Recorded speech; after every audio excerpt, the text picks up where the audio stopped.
Hello? Sorry? No, that's not right. Hello, They did it welcome, and wrong. sorry. They They screwed trapped me you. up there with the comment.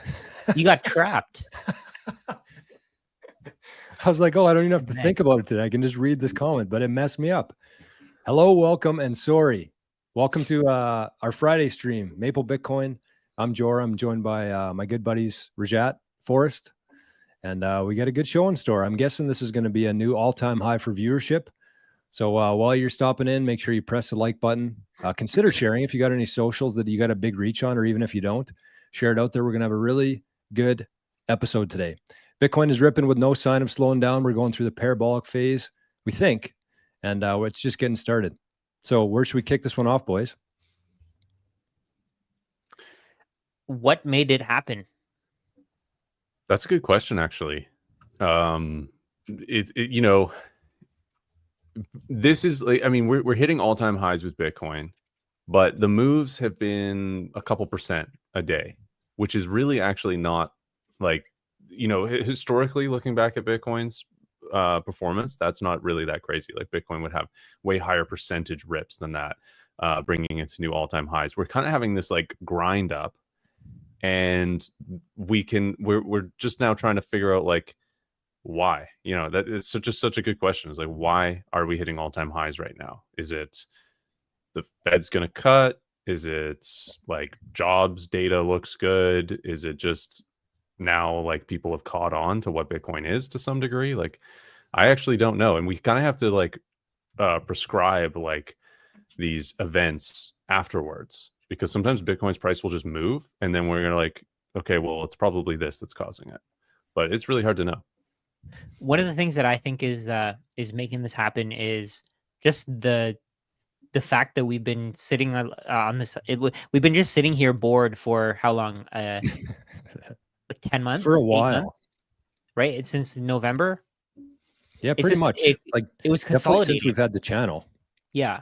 It was consolidating. Like since we've had the channel, when did I think the lowest price while we made a video was like 74,000 or something, 75,000? Yeah, we had that dip down. Yeah. And it's just this is just something that's it's gonna happen over time. It's going to people think that it's happening very quickly, and a lot of people think the parabolic it's not a good thing. Bitcoin moving up parabolically, exponential growth is not a good thing.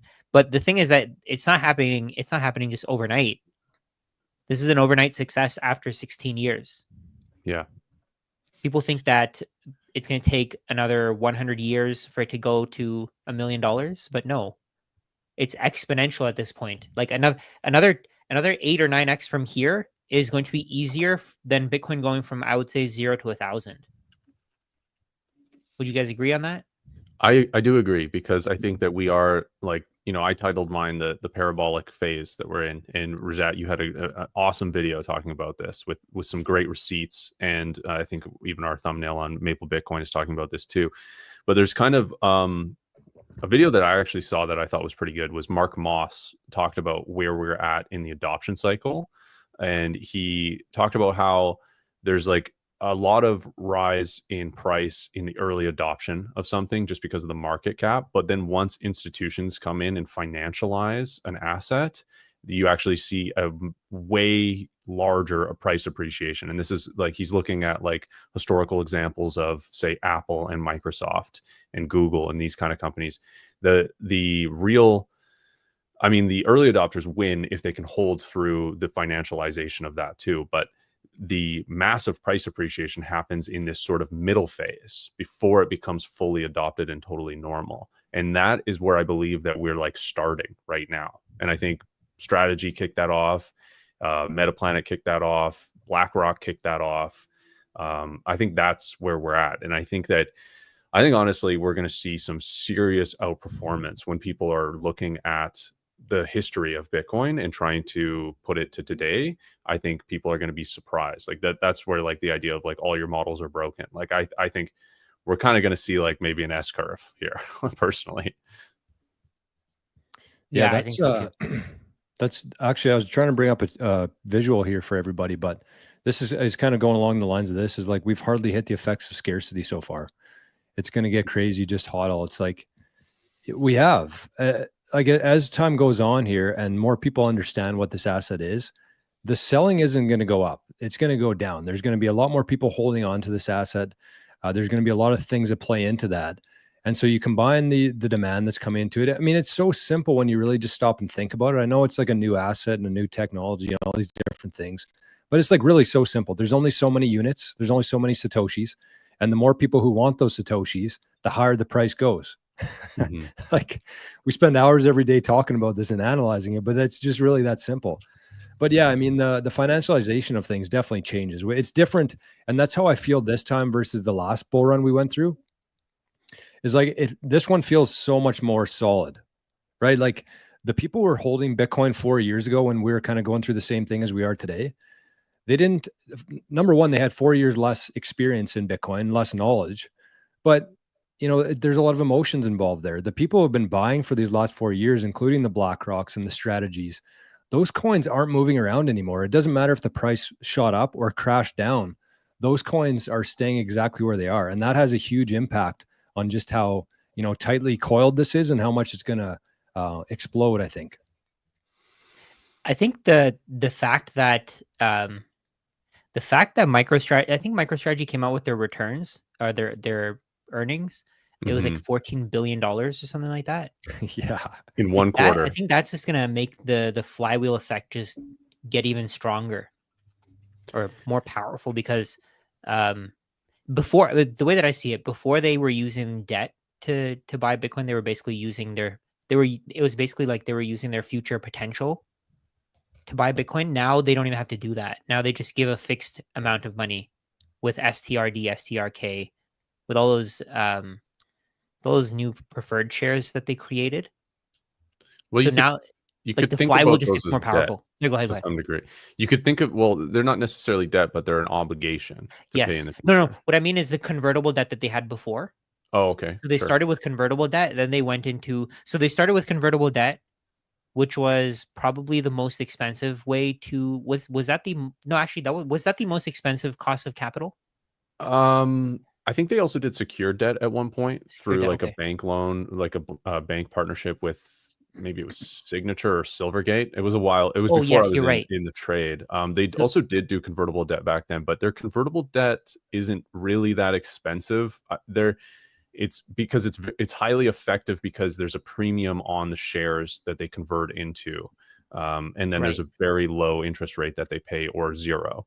So their most expensive cost of acquisition is actually their ATM, which is kind of weird to think they share their profits. Exactly. Yeah. So it's right. the most expensive, but it's still doesn't really cost them. I mean, it's still accretive, right? They're still acquiring Bitcoin because they're able to print $2, like $2 for $1. It's expensive. Maybe isn't the best way to put it. It's their least effective way at acquiring Bitcoin. I was going to say it's the most effective because they're able to do it at mass. Like they're able to do it in huge quantities. Like they were able to do what, $21 billion worth? Yeah, but they can do that with debt as well, and it actually ends up costing them less dollar amount to repay that, or less shares issued to cover that. So their convertible debt, because it has a premium on their current share price in the conversion clause of the convertible debt, they're able to get more dollars today rather than having, if they did ATM, they're selling the shares at today's price. But if they do convertible debt, they're selling it at 30% plus. You're right. Yeah. Or with Stride, Strife, and Strike, they're paying 8 to 10% or whatever it is over time to pay those dividends, and they might issue shares to pay those dividends and use the cash to pay those dividends, but they're acquiring all that cash up front. So those ones are actually like the most accretive because they're paying fiat denominated dollars in the future, and it's going down in value. And they're able to acquire an asset that appreciates rapidly. Yeah. Isn't this so amazing? You get like these extremely smart people when you hold Bitcoin. You have these extremely smart people literally working for you to increase your wealth. Yeah, that's amazing. I never would have thought of doing something like that. I don't have that kind of mind, right? there's other people are good at certain things, and Michael Saylor and the team that he put together is clearly really good at accumulating as much Bitcoin as possible, which to me is it blows my mind, because it makes me think there's no limit to this. You know what? They're pioneers with this too. Like there's all these copycats, 21, Semler, and they're totally upfront about being copycats. And they might be doing some novel things, but strategy keeps innovating like crazy. Like Strike came out of nowhere. Strife came out of nowhere. The convertible bonds at first came out of nowhere. Stride came out of nowhere. And when all of these things mix together, you see that like, oh, they're building this like financial capital structure that fully supports itself, and by issuing one it affects the other, right? By issuing Stride, it actually makes Strife more valuable because it over collateralizes the higher capital stack preferred by issuing the lower capital stack preferred and acquiring Bitcoin with that, which is what collateralizes these higher equity positions. So it's just they've thought of this through so well. And it's really genius. Like it's crazy, the innovation that is still coming out of this. And so we think, every time, like, I've been talking about strategy for a while now. It's like, I thought the convertible bonds were genius, but we realized there were some issues against it. The convertible bond buyers were not on the same side as MSTR shareholders. They were arb traders, so they were shorting the stock and longing the bond. So there was a bit of a trade-off with that. There was an ability to acquire a lot of capital with convertible bonds, but you realize it's not all gravy. It's not 0% interest and it's all accretive and all this. There's a little bit of a again, the buyers are trading against you in some way, and they're lowering volatility as well by doing that. So there's these trade-offs, and then you think, okay, well, that still works. They can acquire a ton of Bitcoin. The share price is going nuts, and then they come up with Strike, and you think, wow, this is amazing. So it's just like, you think they're done. You think they're done with what they've created, but they're not. Like they will find another way to innovate, like in just such a novel way that like you said, Rajat, like you couldn't have thought about this. Like this is so genius to have these amazing individuals working for you and acquiring Bitcoin for you if you're a shareholder.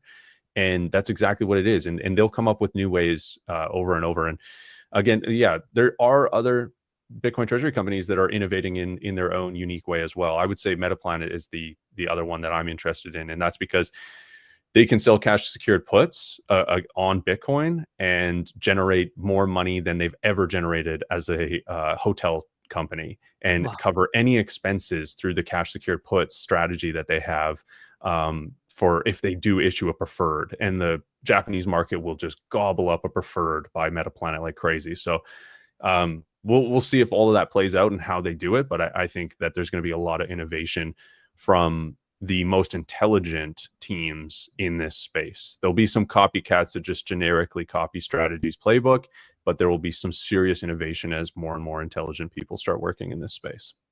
It's not even the people at Strategy either. Like obviously they got a pretty impressive team there. And the cool thing is, like, as their company grows, as it becomes more mainstream, what Strategy is and what they're doing, they're going to attract the best talent in the world. That's what I'm kind of looking forward to with this whole thing. Because when you have the world's best capital and when you have the most of that, you can attract whatever you want to. And so they're not only going to have the best minds, like human beings in Bitcoin, but also, like, I'm pretty sure Saylor designed the last 3 products with AI. So they're way past humans at this point to me. Like, obviously you need to keep like the structure and, keep things moving along. But like they're so far advanced, so far ahead of the game right now that I just don't see any way around it. Forrest, I did want to ask you this about Metaplanet, because you're much deeper into this than I am. So you said that Metaplanet basically sold all of their hotels, bought Bitcoin. They have 1 hotel left. Are you worried at all for the future that they aren't really adding value to the world, other than allowing big pools of capital in Japan to buy Bitcoin? Because I don't think that that's going to be a value add forever. I think it's going to be a short-term value add. And then when that ends, when that dries up, they don't really have much of a business left, do they? Like, am I missing something there? Yeah, so maybe I'll just reiterate that they're making more money doing this trading strategy than they've ever made with their hotel chain. So they're now basically like a trading firm, like a trading firm. So they're selling cash secured puts. So they want to buy Bitcoin, So with around 5% of the capital that they buy Bitcoin with, they sell cash secured puts, which means they're willing to buy at a price that is lower than what Bitcoin is currently trading at. And by selling that option to somebody, they're earning a premium. And then if Bitcoin's price goes below that, they're obligated to buy it through that contract.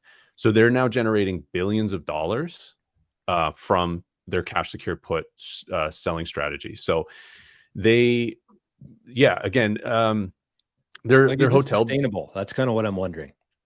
I think it's more about it's not even about sustainability. It's about the fact that they're basically accumulating as much capital as possible, and they can do whatever they want in the future. If they want to, they could own every single hotel in Japan, right? Because if they have enough Bitcoin, let's say they have 210,000 Bitcoin at some point. That's what their prediction is. I don't know whatever they do to get to that point. It's like if you start your own business, it doesn't really matter what you do to get to create value. Let's say you create YouTube videos, you cut grass, you paint people's walls, you paint people's houses. Whatever you do to create that value, you do it.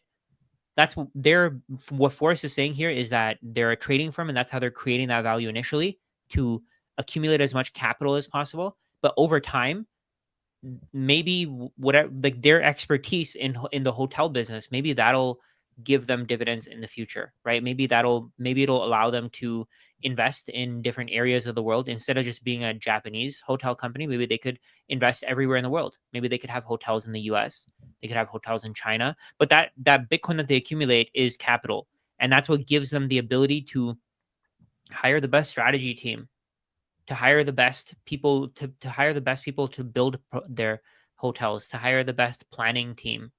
And that it just combines that idea. I think that's what every company should be doing. They should just be holding Bitcoin because it's the highest returning investment. Meaning that if they were to invest in something else, let's say they invested in building their business, they have to return 50% per year in order to just break even with Bitcoin. And then they have to pay taxes on whatever they earn. So they have to earn even more than 50%. So they have to earn like 70% just to break even. But with Bitcoin, if they just hold it and then they can borrow against it later, they don't have to pay taxes, number one, right? Number two, they can just keep growing and growing their Bitcoin stack until the world actually accepts Bitcoin as money. Actually, this is one of the reasons why I think that Bitcoin is probably going to be used as money much sooner than people think. Because everybody it's like an arbitrage opportunity. If you can borrow US dollars and you can buy Bitcoin, you're basically giving yourself an extra 50% return for literally doing nothing when you already have a line of credit. Like you can go to a bank, you can get a personal line of credit or a personal loan, you can use it to buy Bitcoin, pay them 5-6% interest or 9% interest, get a 50% return. You can do that with a personal line of credit. You can do that with a HELOC. You can do that with, I'm not saying to do this. That's not what I'm saying. I don't know if this is the right time to do this. Eventually, Bitcoin's price will crash. I'm telling you that right now to everybody who's watching. Bitcoin's price will eventually crash. We're not moon boys here. We're trying to tell you the logic here, what we're thinking about here, why this is happening. I think that's the important part. The important part isn't just talking about the numbers, saying that, oh, it's going to 1 million, it's going to 10 million. We already know that. The point here is to stay sane while that happens, because it's not going to go straight up. It's going to go to 250K, then it's going to crash to 100K. Then it'll go to, let's say 500K, then it'll crash to 300K. Then it'll go to 1 million, it'll crash to 700K. It's going to keep doing that. And you have to make sure that you stay sane through all of that. That's what we're trying to tell you. So over time, we know that whoever buys Bitcoin can use it as collateral, and they can use it to build something else in the future. That's where the power of this comes in. Yeah. You're buying future leverage, right? Yeah. Whoever has the Bitcoin has the power. Yeah. Whoever has the Bitcoin has the power. And just another point there on your question of, is it sustainable for Metaplanet? Well, right now, what their main product is a capital equity instrument for investors in Japan to get access to Bitcoin, or just to get the outsized access to the returns of Metaplanet, which is beyond Bitcoin right now, in a tax efficient way. And will that shift? Will that change? Likely in the future. Or will there be copycat risk in Japan of other companies that, maybe have different funding sources or something that can compete with that? Yeah, probably. But by then, right? Metaplanet and Strategy and all these companies are in their accumulation phase. I always say that, right? And this leans into what Rajat was saying is in the future, that Bitcoin will be so useful, whether it's something that you just borrow against and go buy profitable businesses, whether you've created some sort of debt instruments to continue to arbitrage the fiat degradation compared to the Bitcoin value accretion. Yeah, so Metaplanet is just going to be able to do so much in the future. And I think they're leagues ahead with the preferred instruments. Again, they don't have them yet, but in one of Saylor's speeches, he talked about how Simon was going to, Simon Gurewitz from Metaplanet was going to beat them to the Japanese market for preferreds. And the reason for that is there's a real structure, there's a real kind of step-by-step process to issuing these kind of things. And being a foreign entity, it's going to put you behind. And Metaplanet is likely, we don't see what's going on behind the scenes, but likely they're already deep within that process. And they're going to tap into not only just tap into that field of capital, but also provide another instrument for certain demographics to get some price exposure to Bitcoin, but with limited downside or income instrument built into it, or however they end up structuring these. And that's sort of another lever they can pull, but another leg to stabilize their table, which goes back to the question of, is this sustainable? I think as they build these things out, it becomes more and more sustainable. And right now, they don't really care that much about sustainability because they're just trying to acquire as much Bitcoin as possible, which will allow them to be more stable, because this is still a volatile asset. So they need a lot of it to weather that volatility, essentially. Yeah, that's fair. Kind of my thoughts on it. Great comment here, by the way, by Jack in the Box. What is Bitcoin? Why does it cost so much? I actually saw a really good post today that said something along the lines of people who don't understand Bitcoin are wondering why it's $100,000, and people who do understand Bitcoin are wondering why it's only $100,000 right now. Like, that's kind of the disconnect right now between Bitcoiners and the rest of the world. We got a couple super chats here, a couple zaps. We'll catch on those, catch up to those in a sec. So kind of today, we got 2,000 people watching here, boys. We just hit 2,000. So make sure you leave a like, make sure you leave a comment or a question if you have. If you're not already, make sure you subscribe to the Maple Bitcoin YouTube channel. We can actually tell where you're coming from here. So if you are watching from Maple Bitcoin, maybe we'll prioritize your question a little higher. Who knows? But anyways, just kind of my last thoughts on that would be, like, between Strategy and Metaplanet, if I'm somebody who's allocating capital, that's every individual, right? You're trying to decide which is the best investment for your future. For me, it's like whatever Strategy is building right now, it just seems like they're light years ahead of Metaplanet in that way. And I know that it's different because it's harder to do in Japan, and obviously they have that whole demand there. But like, what's the Bitcoin amount right now? If we're talking about future leverage here, Strategy has like 600,000 Bitcoin. Metaplanet has, what do they have? 20? I don't even think that much. I'm not 100% sure, actually. But it's kind of the idea of like investing in something that's smaller, that has a higher growth rate compared to something that is more established and has sort of a more stable, a lower growth rate. That's one way to look at it. They have 15,000. 15,000. Yeah. 15,500. And there's different risk profiles and reward profiles to be associated with that. The reason I'm compelled by Metaplanet is their reward profile is really high, and I actually see some risk profiles that Strategy has that Metaplanet doesn't necessarily have. I think that, I think the Japanese market is very receptive to Metaplanet, which gives them a lot of power. Yeah, I just foresee a future where even Strategy, like, I really think that the demand for Strategy, and I mean, this is nothing groundbreaking here, but like, you have to play this thing out and say, okay, eventually at some point, every company on the planet here is going to have their own team of, let's say Bitcoiners to manage their Bitcoin stack. They're not going to leave it at iBit. They're not going to leave it at Strategy. They're not going to leave it at Metaplanet. They're going to say, hey, as soon as we can buy that, they're probably going to have to update their regulations and their documentation of what they can and can't invest in. But once they do, like, they're going to take these Bitcoin and they're going to hold it themselves. And so it kind of like what you said there, Forrest, they're not concerned about that yet. They're worried about fulfilling the demand today, which I understand. But like playing this thing out, I mean, the moral of the story from my perspective anyways, is Bitcoin in cold storage is what you want. You don't want strategy. You don't want MetaPlanet. You want the asset, which is Bitcoin in self-custody. That's what everybody here should be striving towards. It is just kind of fun to talk about the demand and everything going on. Yeah. And that was this is what I wanted to bring up in terms of like where we are today, in terms of the adoption. This one hit me like a freight train this morning. This email came from River. So it says businesses are currently the largest buyers of Bitcoin, but business adoption still has a lot of room to keep growing. Today, Bitcoin is held by 3 out of 500 S&P companies, 9 out of 3,300 NASDAQ companies, 140 out of 60,000 public companies globally, and less than 10,000 out of 33 million American businesses. So you just look at that and you say, okay, based on everything we know about Bitcoin, do you think that it's likely to become more in demand, or it's going to like fizzle out and we're going to see a crash here sometime soon? Yeah, we're not going to see less of these. We're going to see more.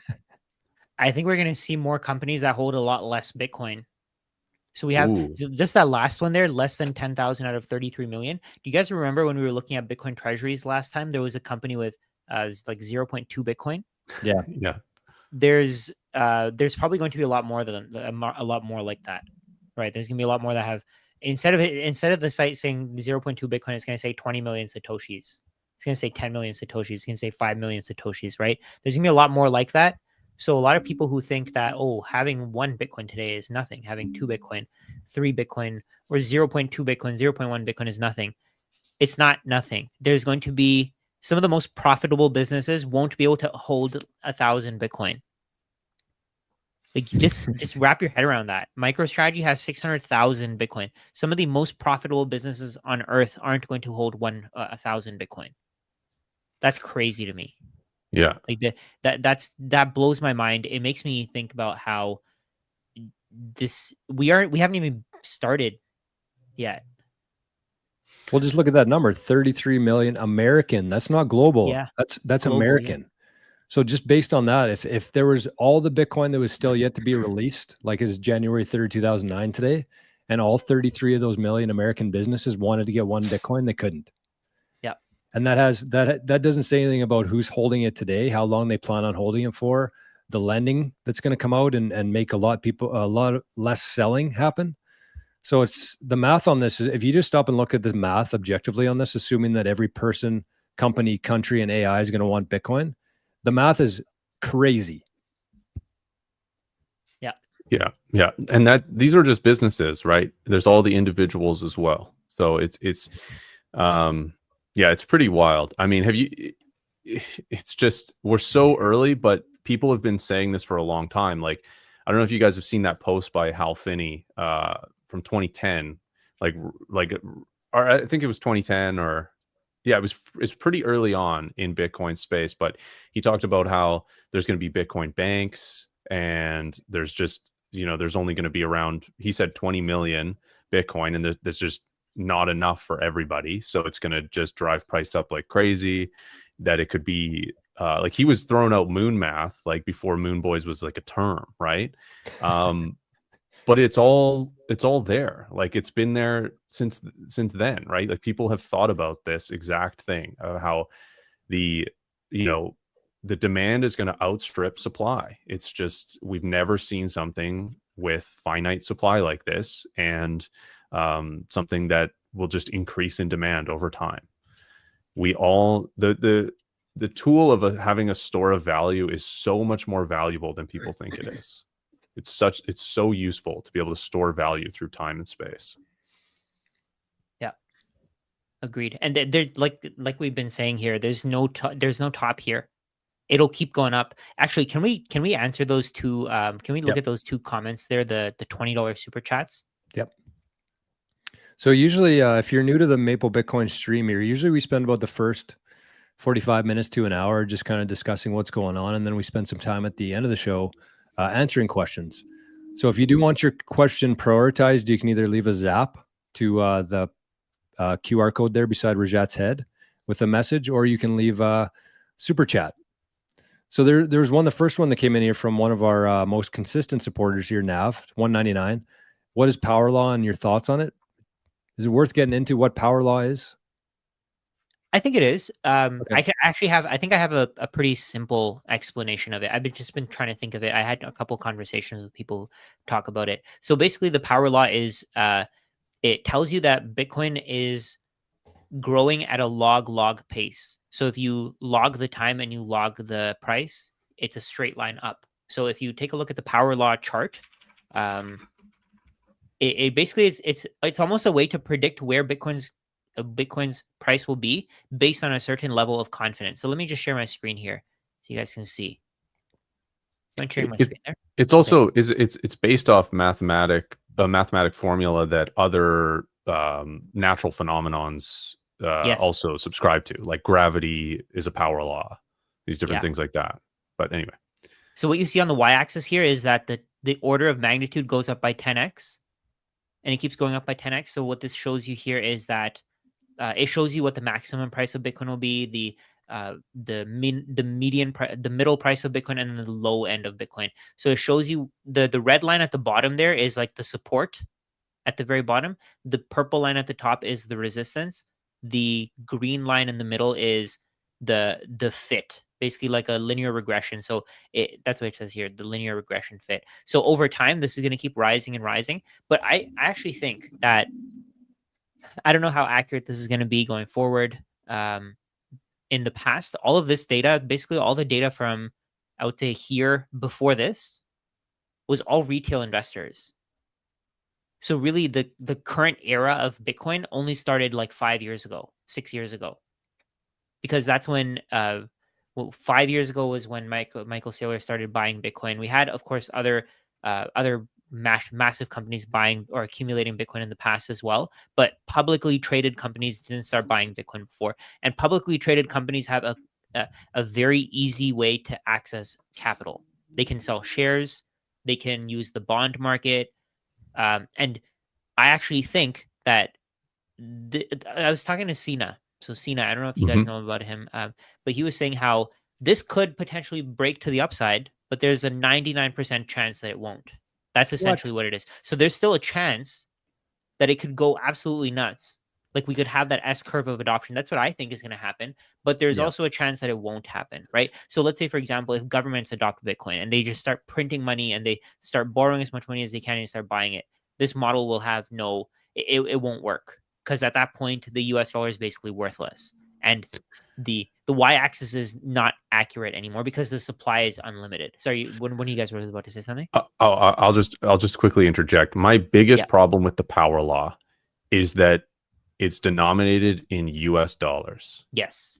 If it was denominated in Argentinian pesos, it's not going to work because it's hyperinflation.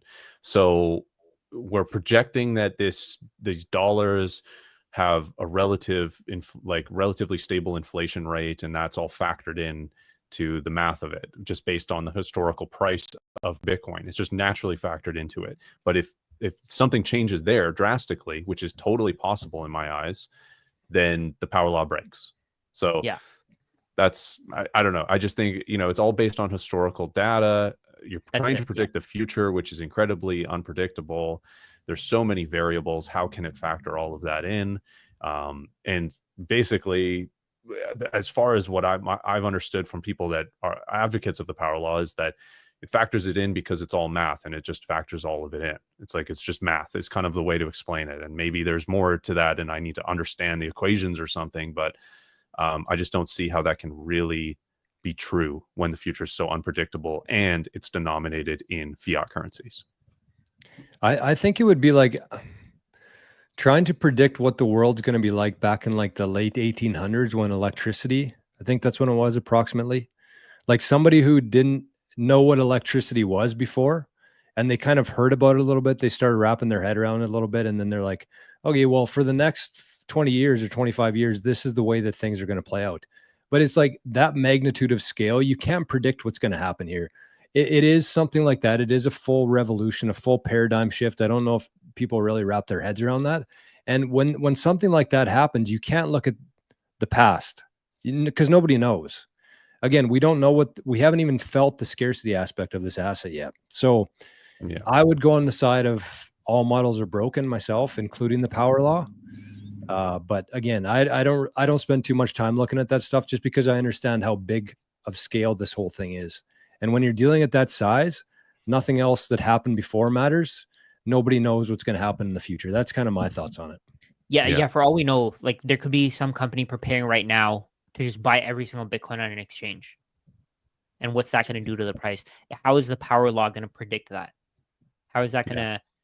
I get it. I mean. Some people say, okay, it's math, it's this, it's that. People say that Giovanni, the guy who thought of it, says that Bitcoin isn't scarce. Have you guys heard him say that? I haven't actually. No. He says that Bitcoin isn't truly scarce. There will be supply at every price, but eventually people will run out. They're not going to want to sell Bitcoin at. They're not going to want to sell Bitcoin for dollars anymore. I think that's inevitable. That's going to happen at some point, and until that happens, even the power law is not gonna. Even the power law will break at that point, because at that point the U.S. dollar has no value, and that y-axis really doesn't mean anything.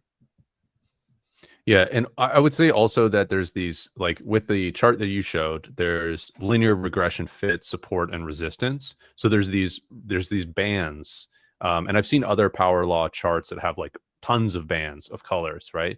Or these lines of like allowing the price to go to a certain high, and it's still within the power law, and it can go to a certain low, and it's still within the power law.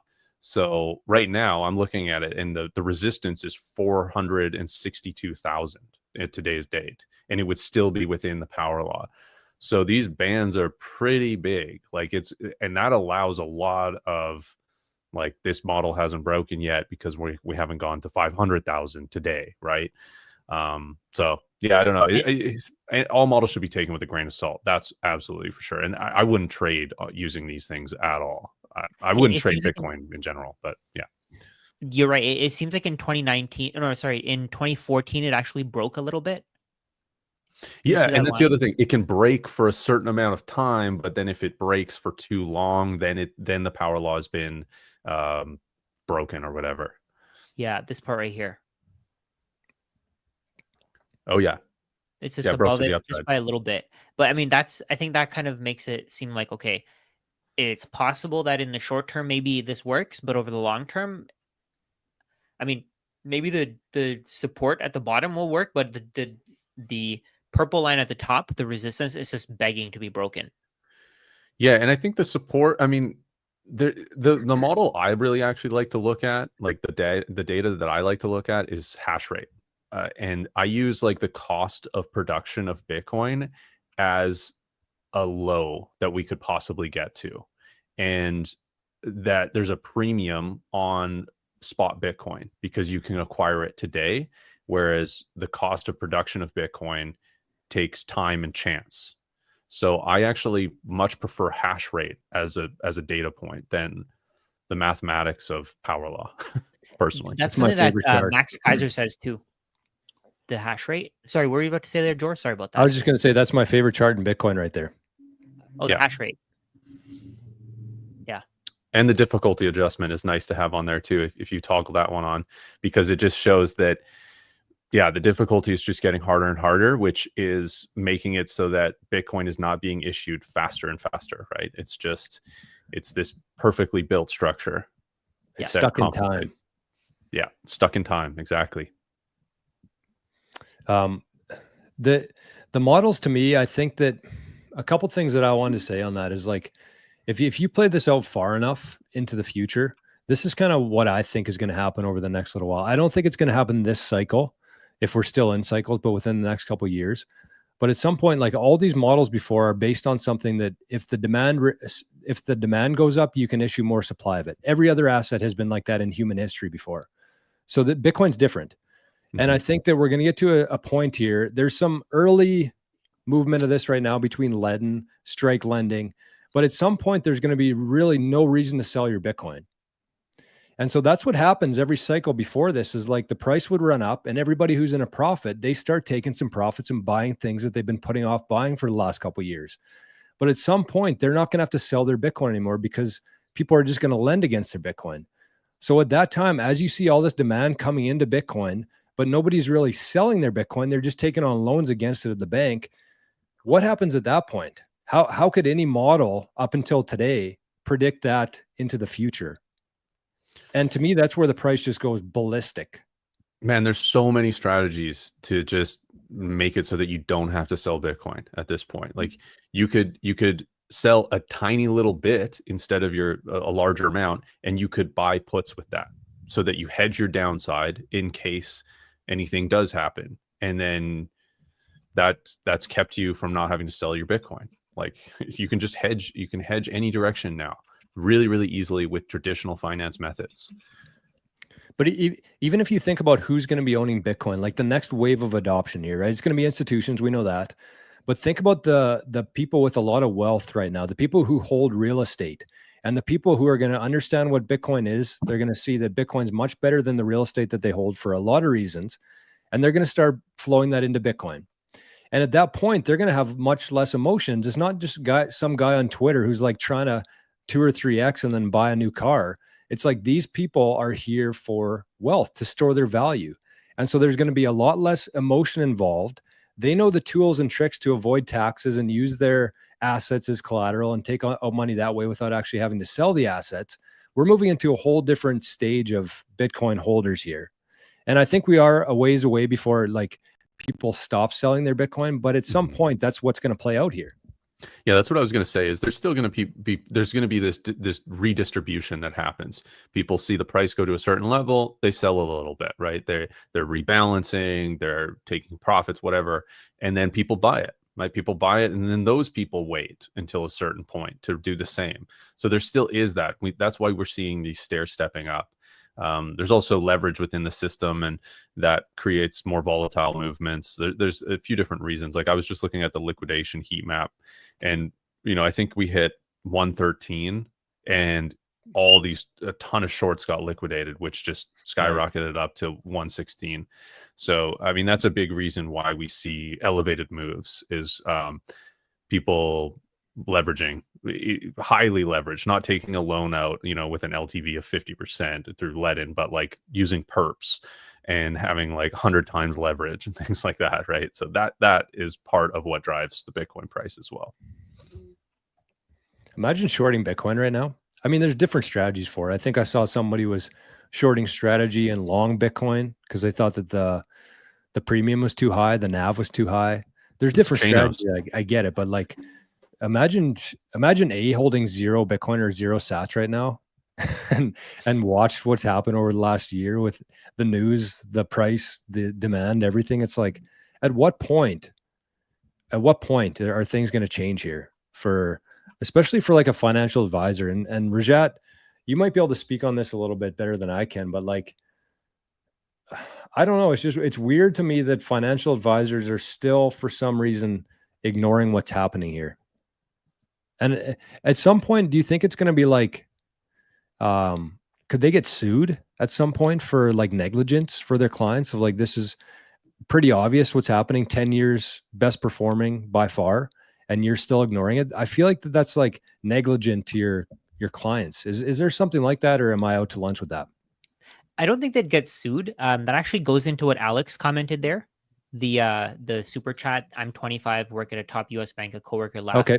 When a direct, like all that he said there, it basically goes into that where people just see that Bitcoin is doing well. They pay attention to it when it goes like after it's gone up, and then they stop paying attention to it because then it starts moving sideways and they get bored. But they just, because of that, they think it's a gamble, right? Even the biggest financial institutions, they don't quite agree in Bitcoin, or they don't quite believe in Bitcoin. Even like the CFA Institute, they came after me for talking about Bitcoin, right? And that's I think that's one of the things that stops the financial advisors from talking about Bitcoin, because I think they're scared of, at this point, I think it still feels a little crazy when somebody's talking about Bitcoin. Mm-hmm. Especially a financial, like somebody who's worked in the financial industry. People still ask me, how are you talking about Bitcoin? This is not right. Why is this so crazy? Like, it's so obvious. It shouldn't be crazy at all. Seen as risky still. They see the volatility. Yeah. right? They see that, Upwards. okay, it goes up and then it comes down. They don't see like over time that it went from 0 to 117K. All they see is it went from 117K to 114K in a day. Yeah. That's what they see. Their time horizon is way too short, right? That's the problem with a lot of people. A lot of people want to gamble, and I mean, who can really blame them, right? The entire financial system is basically designed for that. Everything that we do, even buying houses today, it's a gamble.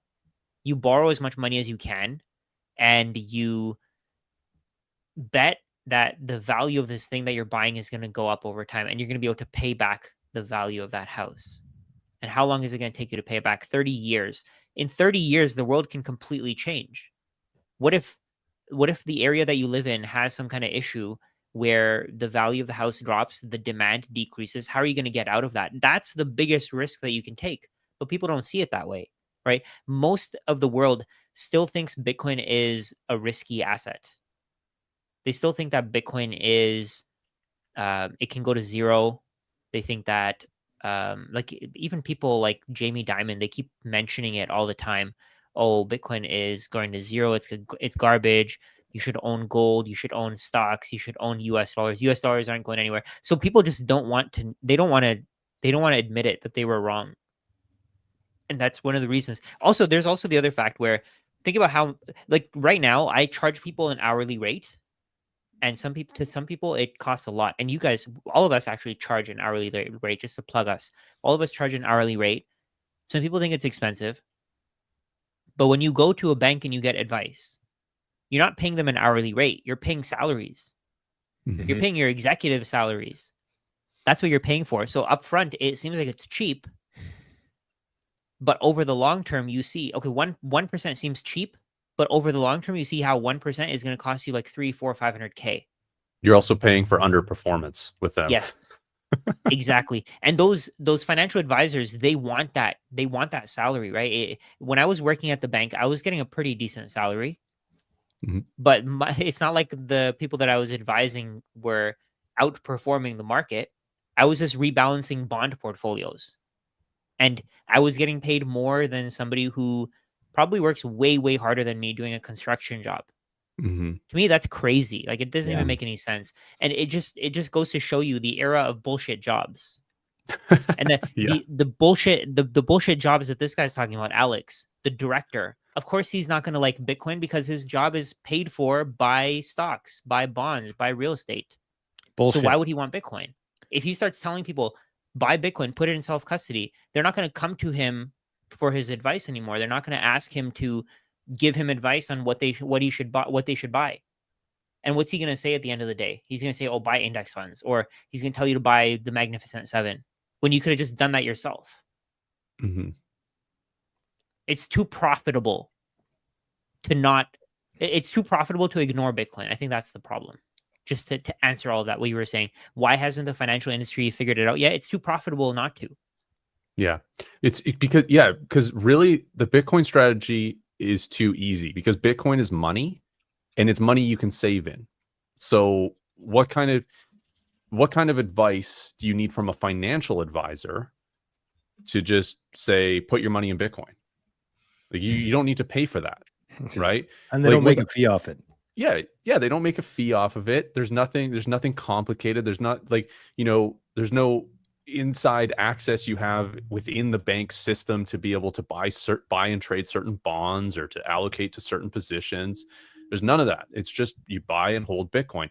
Yeah, and then the advice, like to pay somebody to help with that is probably going to be security or best practices or something like that, right? And which is a lot of what we've done, right? But there's no, like, it's too simple, and they want something complex because that makes it seem like they're providing value by it being complex rather than it actually being valuable. It's just complex. It's complexity for complexity's sake.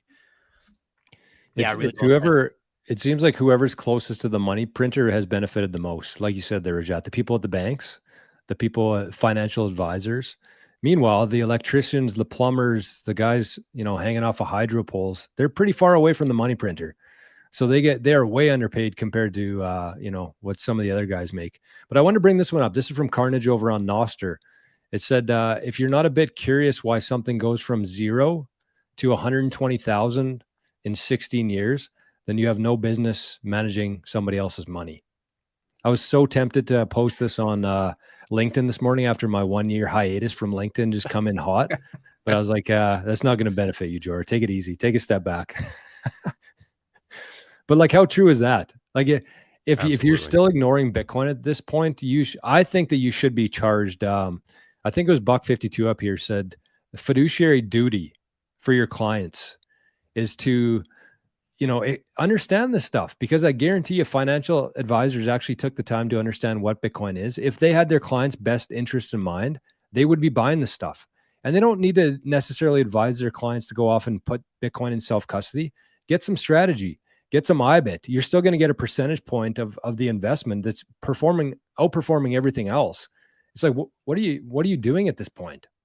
Well, I think the liability thing is one thing, but I think what is actually happening today is that people are just leaving their financial advisors. Yeah. I've talked to multiple people that have hired me as a coach, and they said, what do you think about me leaving this, financial advisor I have? And I say, well, it's like, and a lot of these people have bought MSTR, bought Bitcoin, and their financial advisors is like, kind of like, I almost can't have you as a client. But I also couldn't have done what you've done. You've gotten 100, 200, 300,000% up on this, which this person probably hasn't done in their entire lifetime as a financial advisor. And this person's done in a few years. And it's like, yeah, you probably should move on from that financial advisor. What are they doing for you except taking a percentage of whatever you have left with them holding it, right? So yeah, I think that's the main thing, is these people are going to end up starting to lose their clients, and it's happening really small, and they're probably just too busy with other things to really notice it that much. But I think that's just going to become more and more apparent, rather than them being like sued for, liability or anything. But yeah. Yeah, I don't think they're going to get sued, to be honest. No? Yeah. No, I don't think so. Yeah, as you were talking through that, Forrest, I was thinking about other things in life right now. And it's like, it seems to me like we're kind of at the transition phase right now, or the parabolic phase, as we might call it, in terms of sovereignty. But it seems like what's that? The chasm.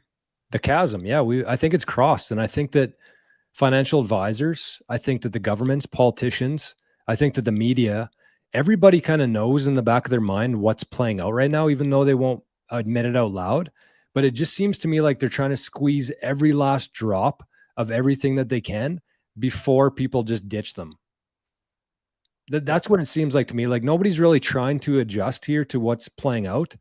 And they're just trying to squeeze everybody for all that they can before they cut them off, before they cut the cord, leave their advisor, find Bitcoin, leave the CBC News, start watching Maple Bitcoin, leave their politicians, start buying Bitcoin instead and not paying attention to it at all. It's like, that's what's happening right now. And there's a catchphrase that says nothing can stop what's coming. And it's true. Like we've kind of passed that point now where there's no stopping this thing.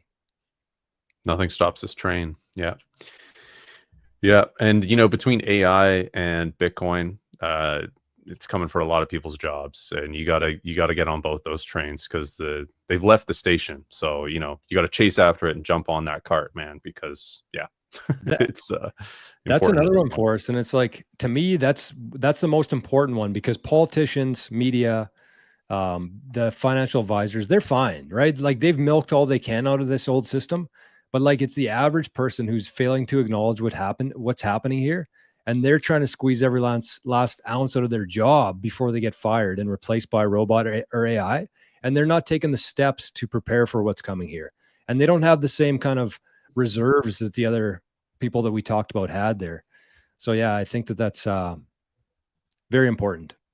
Yeah, great comment by Alex24 there. That was, you're doing good work there, working in a bank, talking about Bitcoin with a director to a coworker.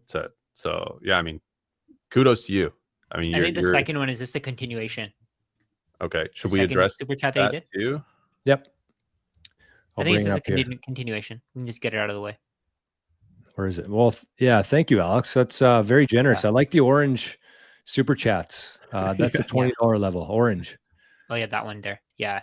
People don't get it. That's the thing. People haven't studied it. They haven't put in the time. They don't want to. And I think we pretty much went through all the reasons why. The crazy thing to me, Alex is talking about strike and IBIT here. Mm-hmm. The crazy thing for me is, I've had this friend, I doubt he's watching the show today, but I've had this friend for he's been a lifelong friend, but for the last 3 or 4 years, like him and I, he's kind of the only guy in my life that I know in real life that is into Bitcoin and crypto stuff. He's much further down the crypto road than I am. He got very rich last bull run in crypto. He didn't cash out all at the right time. So he's been kind of like struggling a little bit that way, but he's got a lot. And I talked with him for about an hour yesterday. As the price was pumping, he gave me a call. And I could tell that something had changed in his voice, because I've spent the last 4 or 5 phone calls with him for 2 hours at a time, trying to explain to him why you should have Bitcoin and only Bitcoin. And he was still really adamant that we're still going to have this big alt season run, and that he's going to flip those altcoins into Bitcoin, and he's going to keep doing this over and over and over again. Mm-hmm. And I could tell yesterday, for the first time ever, he said, I'm going to sell these alts at some point here soon, and I'm going to go into Bitcoin, and that's it. And that's a big deal. So this is somebody who's like been in Bitcoin, been in crypto, but still hasn't had the light bulb moment yet come on until like what's happened here in the last couple months. The problem with that is, I think there's so many crypto That's what I told him. Thinking the exact same thing. And that exit window is small because everybody is rushing to get out of those alts. That's the problem. So the alt season keeps getting, alt season keeps looking like it's going to happen. Bitcoin dominance goes down, all this, but it evaporates because there's so many people that realize, hey, fart coin is nothing. These XYZ, AI, XY, whatever, those, huge spam comment threads that we get 75, spam comments and buy. Yeah, those are things people actually buy. It's crazy. They're literally getting, there's a spam bot promoting them, and you're gonna put your wealth into something like that. That's insane. And so yeah, I mean, people are realizing that these things are completely valueless, and that Bitcoin is the true innovation in the space. And because of that, there's this little rushing out of this, the theater door, the theater exit is really, really confined. A lot of people want to get out of there and into Bitcoin. So alt season keeps getting wrecked, basically. And I'm not sure we'll see another big one. So yeah, great point there. I love that analogy of the fire exits there. That's kind of what's happening right now. Big shout out to Tom. I think Tom is our very first YouTube member on Maple Bitcoin. I just set this up the other day because I realized that we actually didn't have memberships on our YouTube site yet. So I was like, well, we'll throw some up there. So thank you, Tom. I don't know what this is going to evolve into or what level you join there. But thank you. You're the very first Maple Bitcoin member on YouTube.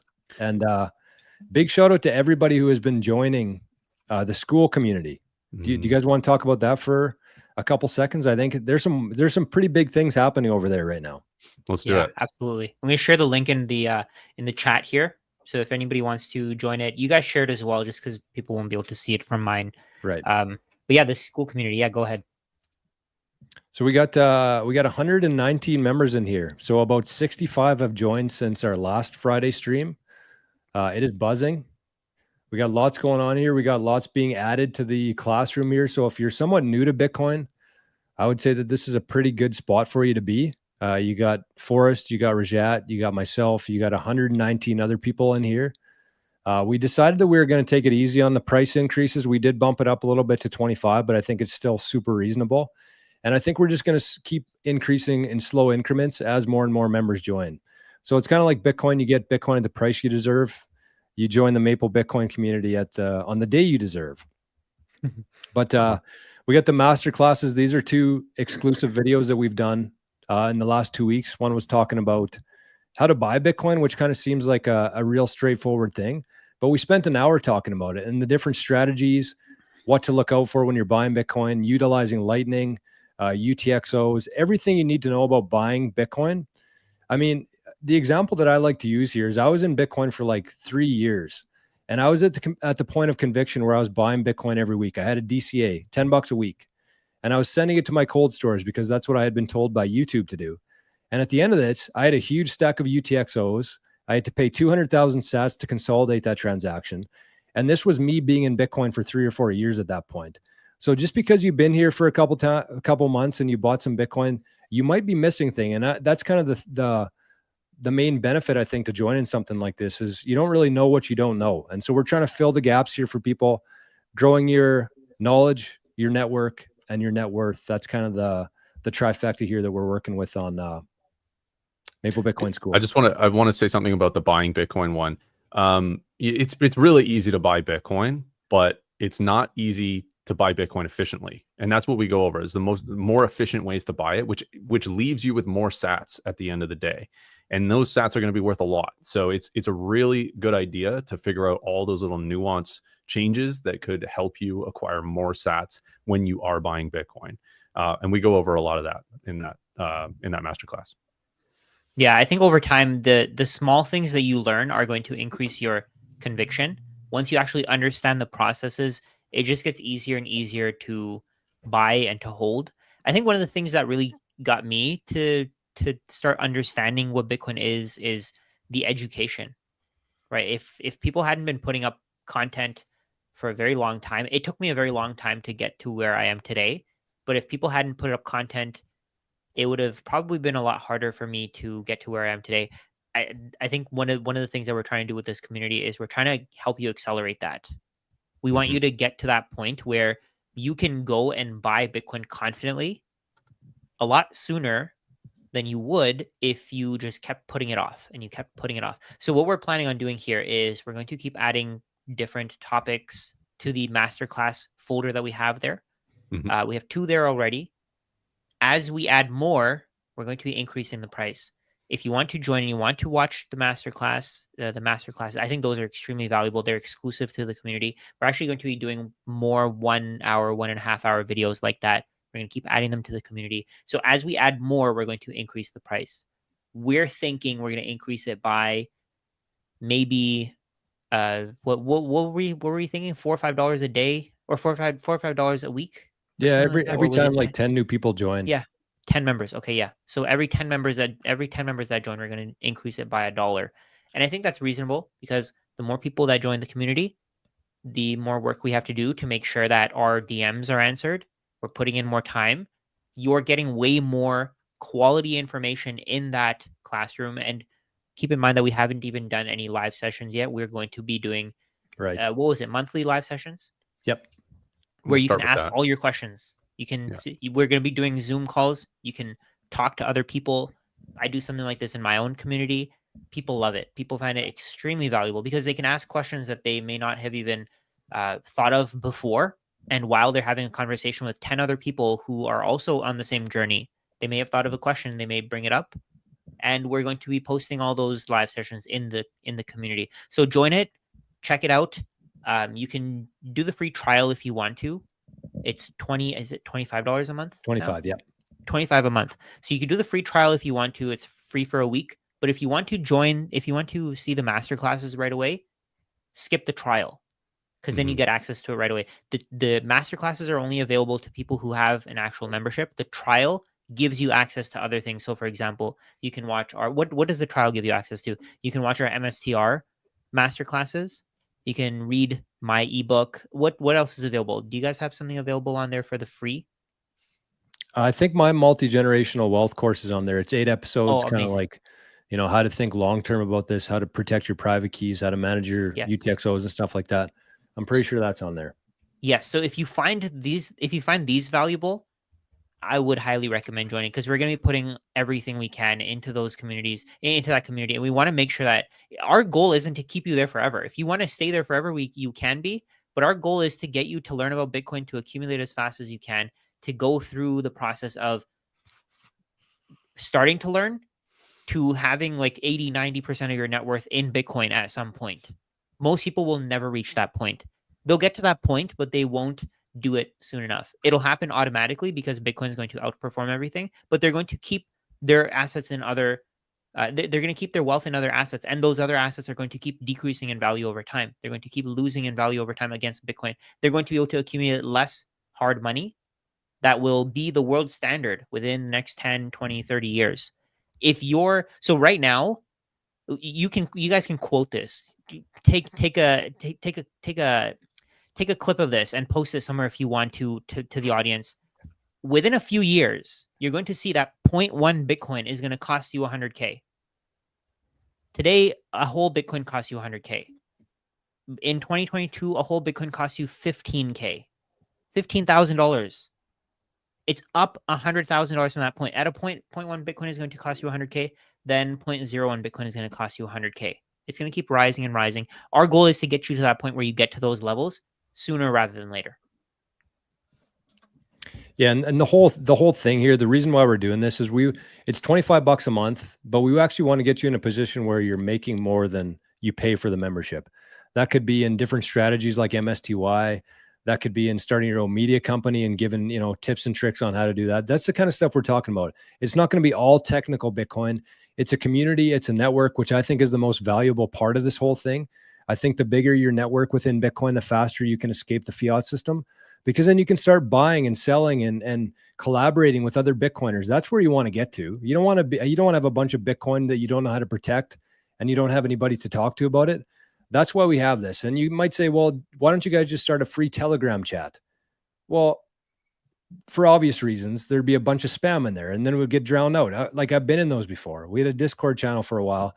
There's 500 members in there, but it was all bullshit. This is like, you can learn from people. You can ask questions. We're answering the questions. Other people are answering questions. This is the place you want to be if you actually want to grow and evolve as a Bitcoiner here. So we'll share that maybe one more time in the chat because I think they got lost, left behind there. But big shout out to the 120 people who have already joined in a couple weeks here. Very impressive. And it's only going to get better and better. Insane. Yeah. And we got 3,300 people in here right now, boys. 3,311 people. Holy, that's crazy. Which is an all-time high. And we also got some people over in the Zap stream. We can't leave them out. That's for sure. Lahav sent in 1.34 thousand sats, so 1,340 sats. D'Allen Young sent in 21 sats. Momizi sent in 121. And Letha the Icon sent in 1,000 sats over on Zap stream. Wow. And we got a couple to the QR code here right beside Rajat's head. We had somebody send in 300 from Mert. Not somebody. Mert sent in 300. Thank you, Mert. 1260, 420 times 3 from the Bitcoin nurse. Love the live shows. 1,000 sats. Cheers, brothers. Huge fan. Love you guys. Thank you for everything from Bitcoin Forever. And 888 sats. Sorry for the mess up at the start of the stream, Jor. Love the content, guys. Yeah, you got me there. You got me pretty good. So there you go. If you do want to support the channel here, that's a good way to do it. You can either join the community. You can zap that QR code right beside Rajat's head. Can we address that comment from Roman? Oh, sure. Seems like a money grab. What do you guys think of this? So I'll maybe touch on this myself because my experience in being part of a Bitcoin community, when I left my job back in 2021, I didn't have an income flow coming in. I didn't have any cash flow coming in. I had a lot of expenses. I had my mortgage. I had my car payments. I had everything. And so I realized what was happening here in Bitcoin, and I realized that I wanted to be part of it. And I knew that meant that I had to do this with other people than just sitting here in my own house by myself. And so I joined this community. It was $80 US per month. And I did not have $80 US per month to spare. It's not like I had a bunch of capital that I had the ability to par with. I was kind of eating craft dinner, but I knew how good of an investment this would be. And it led me here. Without joining that community, I would not be sitting in this chair right now. I guarantee that. It's a very lonely place. It's hard to go through on your own. There's unlimited information out there on the internet. The hard part is siphoning through that, finding the signal through the noise, and having somebody that you trust that you can ask questions to. I think the $25 a month is probably the biggest discount you'll ever find in terms of where this is going and the knowledge within this trio of guys here, plus the community there to kind of back that up. So I would say that $25 a month is not a money grab. I think it's actually the deal of a lifetime. Yeah, you can do this alone. You can get Bitcoin. You can just buy Bitcoin, hold it, move on. You don't have to watch another video. You don't have to learn another thing about it. You'll be fine. But yeah, like George said, that can be a lonely process. And doing it alone, is harder than doing it with other people, right? It's kind of that idea of like many hands make light work. When you join a community, there's a lot of value within being amongst like-minded people. Any questions you have, you can get answered and all of that. And then beyond that, I would just say those 2 masterclasses we do, those are exclusive content. You can't get those anywhere else right now. We're going to sell those as individual webinars, and you get access to both of them through that $25 a month. So, you know, the webinars are going to be, I mean, we can sell those individually for a lot more. So I would just, you know, quantify that as far as the value that we give out through that community. I think one way to look at this is this is something that I used to think. This is the way that I used to think when I was extremely cheap. So I would think, how do I save money instead of, or like I would think, okay, it's too expensive, instead of thinking about how I could pay for something, instead of thinking that I can create enough value to pay $25 for something, and I can get $1,000 worth of value every single month from it. Like on my, so I have a community as well. I do these hourly meetings. I used to do webinars. I'd charge $50 for a webinar. People would tell me, oh, that's so expensive. Why would I pay $50 when I can just go on YouTube and I can spend 89,000 hours trying to search for some random topic that maybe I'll come across. But if I were to watch this $50 video, in 2 hours, I'll be orange pilled. Like there was a guy who watched that video and he bought 30 Bitcoin. He paid $50 for a webinar in January of 2024. $50. If he had gone on YouTube, it would have taken him thousands of hours to research to get to the point where he could spend the money to buy 30 Bitcoin. And he might end up with XRP. Yeah, exactly, he might have gotten tricked. right? He would have probably gone down the rabbit hole somehow, and he would have bought XRP. Exactly. But in his situation, he bought 30 Bitcoin at, what was the price back then? Like 40K. Mm-hmm. In January, and now 2024, what's that 30 Bitcoin worth? I mean, what a return on investment. Insane. $12 million? Is that what it is? Wait, 30 Bitcoin? Yeah. What a ripoff. Yeah, what a ripoff. $50? No, sorry, it's not 12. Yeah, I think it is 12 million, something like that. Whatever the number is. Or no, sorry, $3 million. It'd be not 3 million, yeah. So at that point, it would have cost him $1.2 million. Now it's worth $3 million. So he made $1.8 million from watching a $50 webinar, and Bitcoin was not even on his radar before that. So $25 a month, if that's too expensive for you, then you can. There's this quote that I mentioned last time: some people are too cheap to be rich. I mean, that's what this is, right? If you're not willing to spend money on education, if you're not willing to spend money investing in yourself, that's perfectly fine. You're not our ideal customer.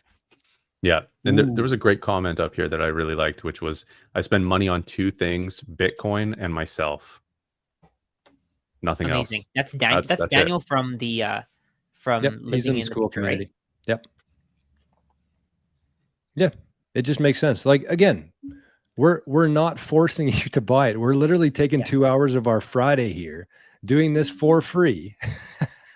So, you know, it's just one of those things. It's totally voluntary. If you want to join, then join. If you don't want to, then don't join. Like there's nothing else to say about it. We think that you're going to get 100x the value by joining, but you know, if you don't believe us, then don't join. So that's what we got for you. And I think that, you know, between the 3 of us, we probably average, you know, a decent amount per hour if you wanted to set up an hour call with us.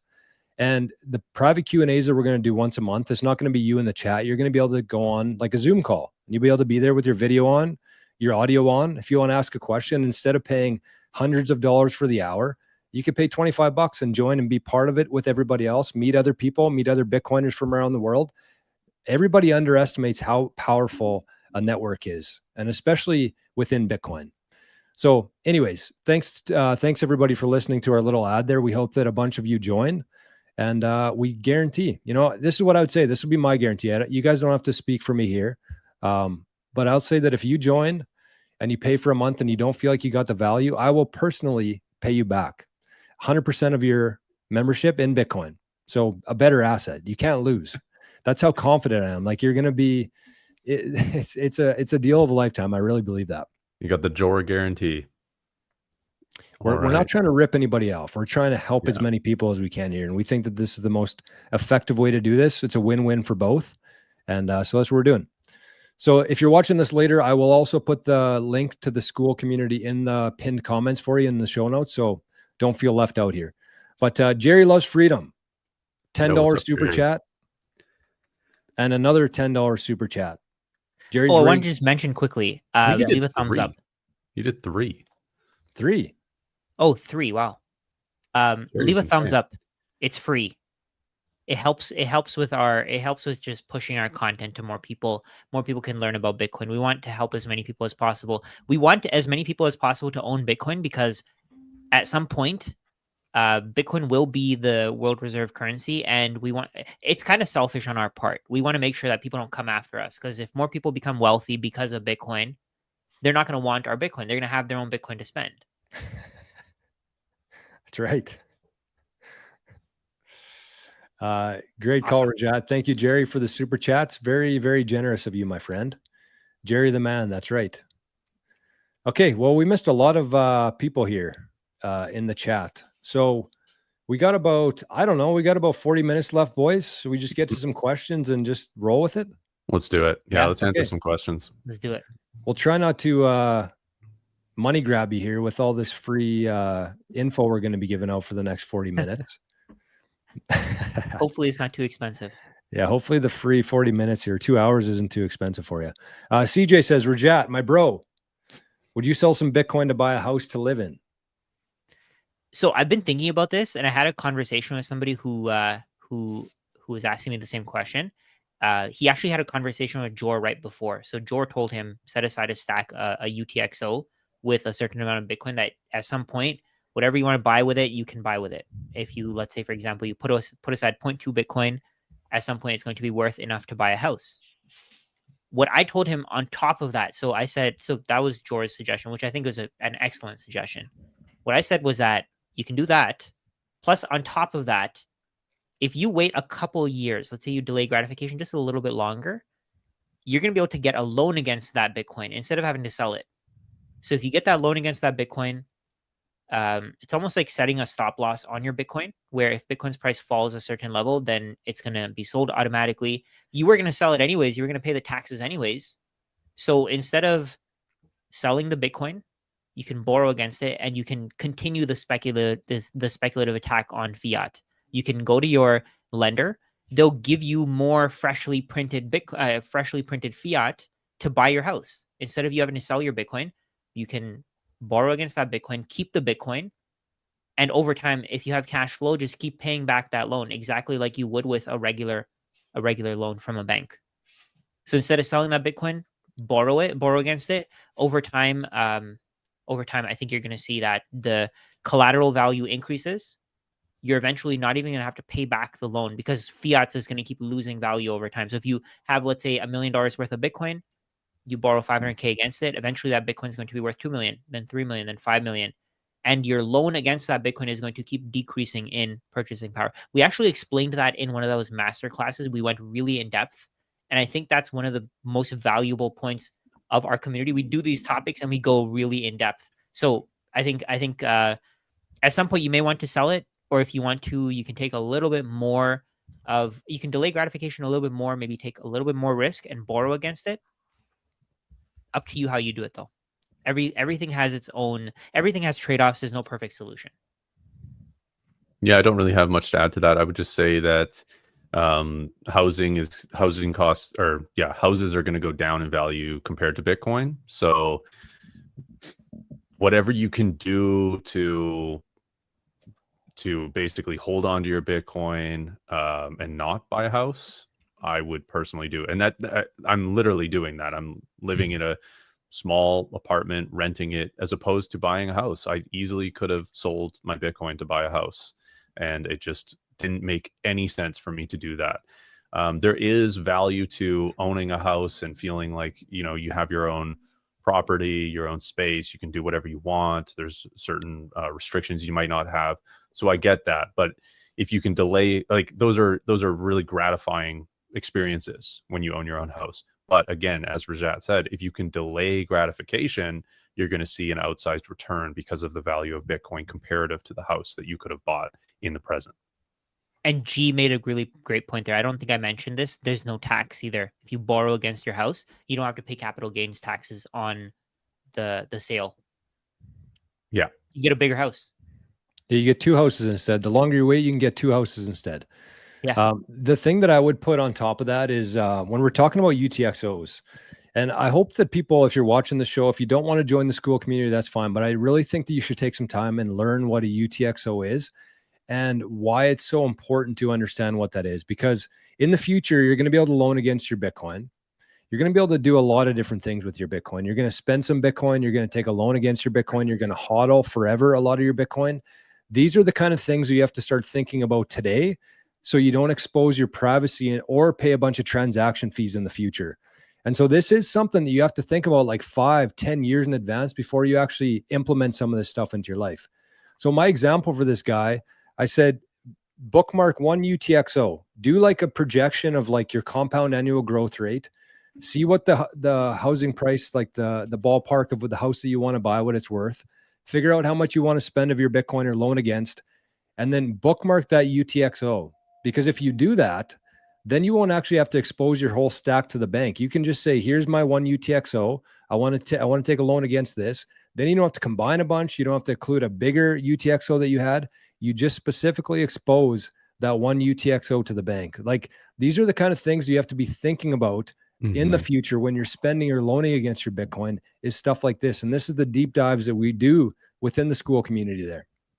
Yeah, really key point there that I think the vast majority of people wouldn't even think about at all. That is a really, really great point, Jor.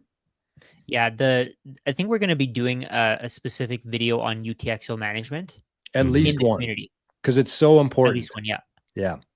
Like, it's going to save you so much money to properly manage your UTXOs. And that actually comes into this topic here, where if you don't know what a UTXO is, it's going to take you hours to study what a UTXO is. You might make mistakes here and there. This is something that you need to know about. Costly mistakes as well. Yes, very costly. Yeah, I did it. It cost me 200,000 sats to consolidate that transaction after being in Bitcoin for 3 years. Yeah. And so that $200,000 or 200,000 sats is just going to become more and more painful as time goes on. And if I just would have taken some time, I mean, it's hard to know. That's the whole point, is like, you don't know what you don't know. So, I was doing my best. I had the conviction I was buying, but I missed that part of the whole school education there of Bitcoin. I forgot about this one here. By the way, big shout out to Jerry. I know we already gave him a shout out, but Jerry's going to be doing a live stream probably right after the Maple Bitcoin stream today. So if you're not subscribed yet to Jerry Loves Freedom, he does some really good shows, and he does a Wheel of Satoshis, it's called. So you can actually get your name on there and you could win some free sats if your name lands on the spot there. So that'll probably start right after the Maple Bitcoin show today. So head over, subscribe to Jerry Loves Freedom. And thank you, Jerry, for the super chats. Nav with another $5 here says, do you guys see the dollar imploding soon and hyperinflation happening? I don't see it in the near future. It's hard to fathom. Maybe one day.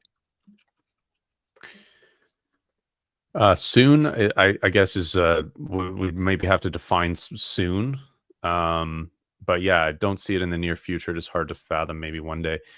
Yeah, I think there's a lot of interest in keeping the dollar alive and keeping the dollar supreme. And I think what we've seen with the US, they've talked very positively about Bitcoin, crypto, and digital assets. And the one bill that they've really gotten through, and the one that they're hammering home so far, is the Genius Act, which is a stablecoin act. And that increases the supremacy of the dollar, or at least that's their belief. It's possible that maybe there will be some unforeseen consequences of them adopting stable coins that could be positive for Bitcoin. I do see that potential. Saifedean had a really good speech at Vegas talking about that. But, the dollar is incredibly fragile. The fiat system we have cannot handle inflation, and it cannot handle deflation.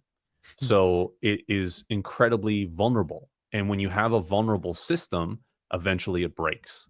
So when it happens, I don't know. And like I said, there'll be a lot of people trying to plug the holes of the vulnerability. It's like the Titanic is going down, and there's people down there welding sheets of aluminum into the holes that the iceberg, ripped into. They're not even using steel, right? Like they're just plugging it with whatever they have, right? It's a flawed, broken system, and it will break. I don't know when, but Bitcoin is that alternative network that you can already adopt and already get on board. It's the life raft, and it's much nicer than the Titanic, right? The Titanic was a luxury cruise, but Bitcoin's leagues above, right? It's the luxury spaceship. Bitcoin's like the Bentley Yeah. cruise. Great Exactly. point there. The fiat currency system can't handle high inflation, and it can't handle deflation, but it also can't just handle prices going sideways. Yeah, because the it's people just who nasty. borrow money, actually, this is something that really confused me at first. Why can't the fiat currency financial system handle deflation? It's because people borrow money to buy things, and they need the price of those things to increase over time to be incentivized to continue borrowing money to buy those things. It's because it's a debt-based system. Exactly. It needs inflation, but it can't have too much inflation, right? Yes. I said that it can't handle inflation. It Right, can right, right. handle a little bit of inflation, but it can't handle a lot. What you said was great. What you said made a lot of and it really made me think. One of the reasons, like this is the thing that really confused me in the beginning. Why can't it handle why can't it handle deflation? Why can't it handle prices going down? Even though technology is improving, even though we're getting better at making things, why aren't prices coming down? It's because the banking system needs to keep making loans. Exactly. If they stop making loans, the system collapses. Everything falls apart. The entire system falls apart. So to them, you having Bitcoin and using it as collateral is going to be a bigger incentive to get them to give you lower interest rate loans. And this is something that I noticed actually over the last few days, actually a couple of months. I took a small loan from Ledin just to see how it works. And I noticed that the interest rate fell from 13.9% to 11.9%, I think, with no rehypothecate or with rehypothecation. So it's down 2% in a couple months. Eventually, that rate is going to go to high single digits, then it's going to go to low single digits because institutions are going to need you to take loans. People aren't. So right now, people are going crazy to buy houses. At some point, they're not going to be doing that anymore. They're not going to be borrowing money to buy houses because houses are not the best savings vehicle. Today, banks rely on they rely on landlords. They rely on people borrowing as much money as possible to buy houses. At some point, I don't think that's going to be happening.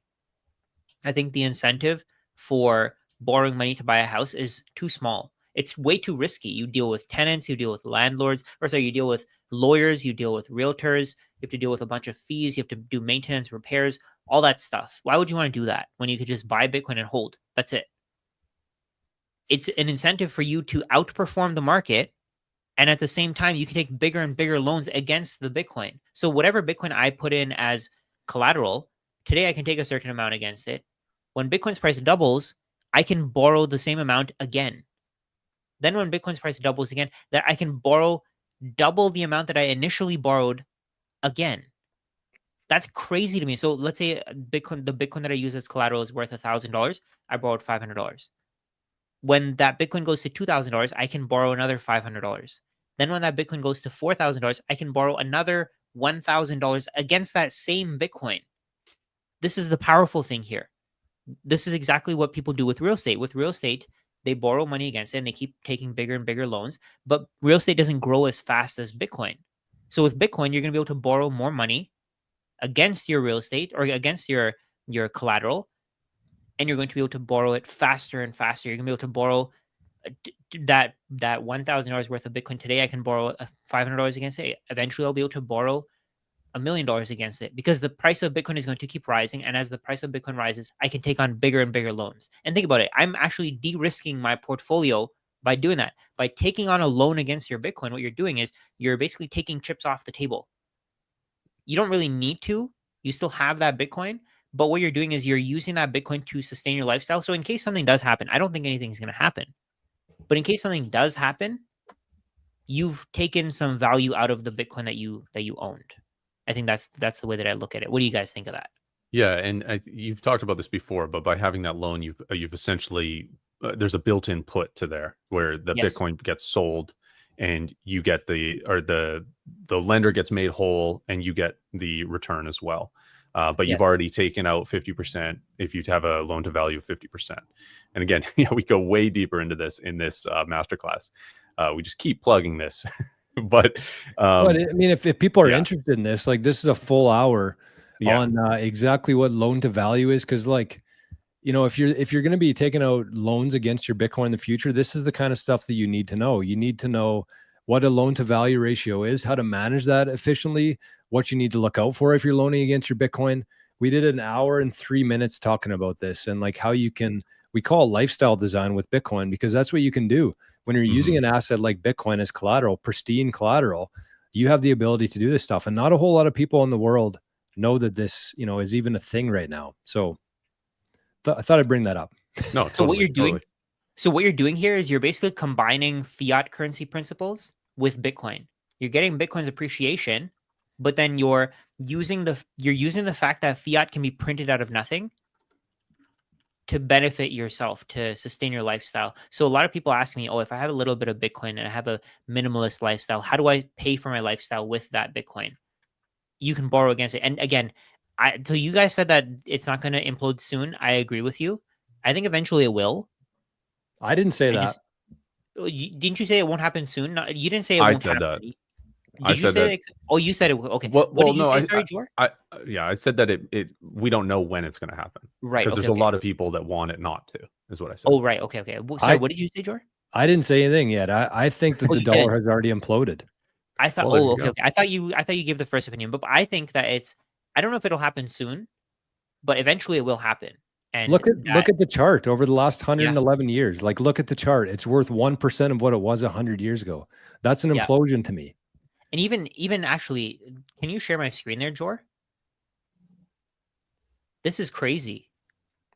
It's down 1.64% today. If you go max, it's down 99.61%. Like what? Wow. What else would you call an implosion? Yeah, that's the thing though. It's lost 99%. It can't go lower. It's gonna lose another 99%. So right now, $1 is worth 850 satoshis.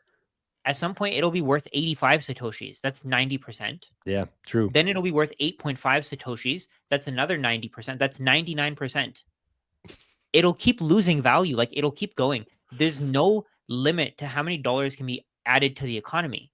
So more and more dollars are going to keep chasing the same number of Bitcoin. If you don't get this yet, like, please put in the time to understand it, because you're gonna get screwed. Like, you're gonna be left with nothing. Your dollars are gonna be worthless. Yeah. Yeah, I mean, I guess it has imploded. I mean, it's technically not hit the definition of hyperinflation, but not hyperinflation. But because yeah, hyperinflation to me is like when everybody in the country is running to the banks to trade that currency into something else. It's when the bills are on the street and nobody cares to pick them up. Right. Yeah. And we haven't hit that yet, but I think that the dollar has already imploded. Very fair point, for sure. So thank you, Nav, for that. Another $5 there. Very, very generous of you, my friend. Was there any more super chats here that I missed? Yeah, there's a few. Cash. Oh, here, can I share a chart actually of the Bitcoin Cash? Yeah. I got a chart here for you guys. Where's the Bitcoin Cash? There's a new one. It's down at the bottom. So have you seen the Bitcoin Cash chart lately? Maybe time to rethink. Here's the Bitcoin Cash chart. I'm not so sure it's time to rethink it yet. Like, is that the dollar? No, this is in Bitcoin. No, but Bitcoin. I mean, is that the US dollar against Bitcoin? It sure looks like it, doesn't it? This is the blip. This is what you're looking at Bitcoin Cash. This is the price that you've seen going up the last few days. Like, it's absolutely nothing. You do not want to rethink this. This is a scam. This right here is a scam, everyone. Oh, that was good stuff. Thank you for the don't buy chat, Bitcoin Cash. Yeah, absolutely. Do not. This was a really great way to share, to tell people not to buy it. Thank you for the in front of 4,000 people. Yeah, you just advertised not buying Bitcoin Cash. It was funny. Somebody last week actually sent in a super chat. I think it was like $20, and they're like, "You guys should look into Caspa." Oh, And that then blew up. Yeah, I was That's like, blown up in the Caspa community. What my yeah, response I to saw it. the video of us three talking about Caspa, and like the title of it was like $20 super chat. Bitcoin maxis forced to admit that Caspa's better or something like that. You know what I think about with Caspa? I mean, we did address it, but it's like that Mad Men meme where it's like the guy in the elevator says, "I feel bad for you," and Don Draper says, "I don't even think about you at all." That's Yeah, how I feel that's about true. Caspa for the most part. That's very true. Very Yeah. true. Carlin, look at this. Sent a $3 super sticker in. Cool. That's a new one. I haven't seen that before. Thank you. I don't even know Carl. what that is. Super sticker. He must have appreciated the implosion there of real cash and Bitcoin Cash. We also where's do that have a other one couple here? other super chats. Yeah, there we go. So this is from Commander Blanco. €2. Exchange levels to be totally depleted by 2930. I think this is something that a lot of people say when they're new to Bitcoin, a little bit newer to Bitcoin. I used to think this way too. Not gonna lie, I'm not trying to shame anybody. I used to think exactly the same way. I used to think, exchange levels are at their all-time low, but you have to understand that exchange levels can also increase. They can decrease, but they can also increase. People who want to hold on to their Bitcoin for a longer term, they're going to take their Bitcoin off the exchange. But then there are other people, when the price rises, there are other people who want to sell their Bitcoin. So this number could actually increase. I don't think we're ever going to see exchange levels totally depleted, because exchanges even hold Bitcoin for people just because they want to save and they don't want to set up a wallet. Yeah, I guess the question is, right, like at some point, if say there's no fiat anymore, like say fiat, like everybody has recognized and realized that there's no point in fiat, right? We can just use Bitcoin, we can exchange it with each other, we can exchange it for goods and services. Then sort of what would be the reason for an exchange, right? It would just be like like Bitcoin would be on the back of other exchanges, basically. Like stocks would be priced in Bitcoin. Is kind of how I see it. Like it would be involved in exchanges, but it wouldn't be trading fiat for Bitcoin. It would just be Bitcoin being the denominator on exchanges. That's what I see long term. Like at some point, nobody's going to accept fiat dollars for Bitcoin. Again, I know I keep repeating this, but we're going to see a time where people are actually going to understand the difference between fake and real assets. And at that time, what are you going to have to trade for Bitcoin? Time or land or a house or something that's actually real. That's it. So I don't really know how the exchanges play into that. Once Bitcoin moves from a collectible to a store of value, which we are today, to a medium of exchange, which we're going to be in the next decade, and then to a unit of account, like, of course we're going to exchange it. I don't know how many exchanges are going to be, though. I see the need for exchanges going down over time for sure. Mm-hmm. But it's something that's going to play out over the next couple decades. I don't think it's going to happen by 2029. Yeah, agreed. 2029 is not that far away. No. You're going to blink and it's going to be 2029. A couple shout outs here. We got MIX, one of the big supporters of the Maple Bitcoin treasury. Zapped 2.1 thousand sats, 2,100 sats. Thank you, Mix. And then Josh, one of our favorite Ontarians. He zapped 888 sats and said, Maple Bitcoin. It's a thing, in emojis though. So thank you, Josh. Thank you to everybody over on Zapstream. We appreciate you. And once again here, if you do feel like supporting the channel, you can. If you don't want to, that's okay too. One easy way to support the channel is by liking, subscribing to Maple Bitcoin.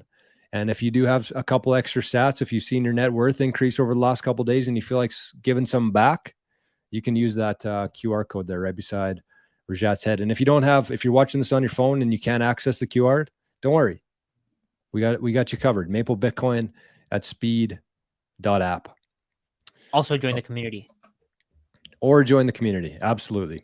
There are a couple more we missed here. So that was from Commander Blanco. And then Commander Blanco also super chatted €5 without a question there. But Proof of Voice also said VHP timestamps your voice on Bitcoin, proving it's yours forever. Authorship, truth, and power in one hash, no label, no middleman. Interesting. That is going to be a big theme going in the future. I think it's going to be very hard to differentiate real from fake online. And so between things like Nostr, I think Bitcoin's going to save that in a lot of ways. I don't know about this proof of voice or VHP, but interesting. Thanks for the super chat. Yeah, I have no idea what they're talking about. I have no clue. As far as that specific protocol, if it's like some sort of like, yeah, time stamping something into the blockchain, I don't know, but yeah. I'm sure the Caspa and Bitcoin Cash community is going to start taking our clips and dubbing over our voices saying to buy Bitcoin Cash and Caspa. Wouldn't surprise me. Oh, look at this. We got a big zap that just came in. We got to address this. 885 sats somebody sent in. Thank you for that. No comment. And 6,666 sats. Don't love the number, but love the zap. And they said the Stardust guys are legit. Stardust. All right. What is that? We got a couple of promotions here. I guess I'm Ron Burgundy. Check out Stardust. But anyways, Nav also with another super chat. Nav's paying our salaries this month, boys. Nav says, when I went to Miami in 2021, I took a selfie on my hotel room balcony. And in the background was Sailor's Miami mansion. I had no idea. Just a random thing I wanted to share. Maybe a sign. Appreciate that. Thanks for sharing. I don't. What is it a sign of? Yeah, that's a good question. Well, he was in Miami, and he took a selfie on the balcony. I'm guessing he was at a conference, Bitcoin conference. And then it turns out Sailor's mansion was in the background. So he was in the right spot at the right time, where the universe wanted it to be. Is that a sign that Bitcoin is going to $21 million? Yeah, I think because it was in 2021. Super bullish or super bearish on that. When Lambo says, "Where do I pay for the membership, please?" Yeah, no problem. Gotcha. Although, what are you watching on Maple Bitcoin? It looks like, yeah, should be able to click that link there. Do you guys want to share it too? Yeah. Yeah, let me share it now. I remember, do you guys, I know we don't have much time left here, but do you guys believe in that kind of stuff and like looking at signs from the universe, like numbers, weird stuff like that? You into that? Not necessarily. I believe that certain things happen sort of like, you know, people say, oh, that's a crazy coincidence. It seems like, well, that's sort of more meant to be, like it's, you know, everything coming together at the right time kind of thing. I believe in that. I don't necessarily believe in like signs from the universe, astrology, that kind of stuff. But yeah. Yeah, I don't either. No, I think it's bullshit. So I think a lot of people, what they do is they have superstitions about certain things. Like, okay, even like hockey players, for example, they'll not shave their beard because they think that's going to help them in the playoffs for whatever reason. If things were going to happen, they would have happened either way, right? Yeah, you might be thinking, oh, I wore this underwear the day that Bitcoin hit the last all-time high. If I wear it again, it's going to hit another all-time high. No, that's not how things work. The way that things work is it's all chance. Everything is chance. Let's say you go to the casino, you make $1,000. You put your entire paycheck on red. You won based on chance. It wasn't because of the underwear you were wearing. It's not because of the hat you were wearing, not because of the shirt you were wearing. There's a 50-50 chance it goes either black or red. Actually, there's a chance that it goes green, but there's basically a 50-50 chance that it goes either black or red. It just happened to be that it hit red when you were wearing whatever clothes you were wearing. So I don't personally think I don't think that all that stuff is real.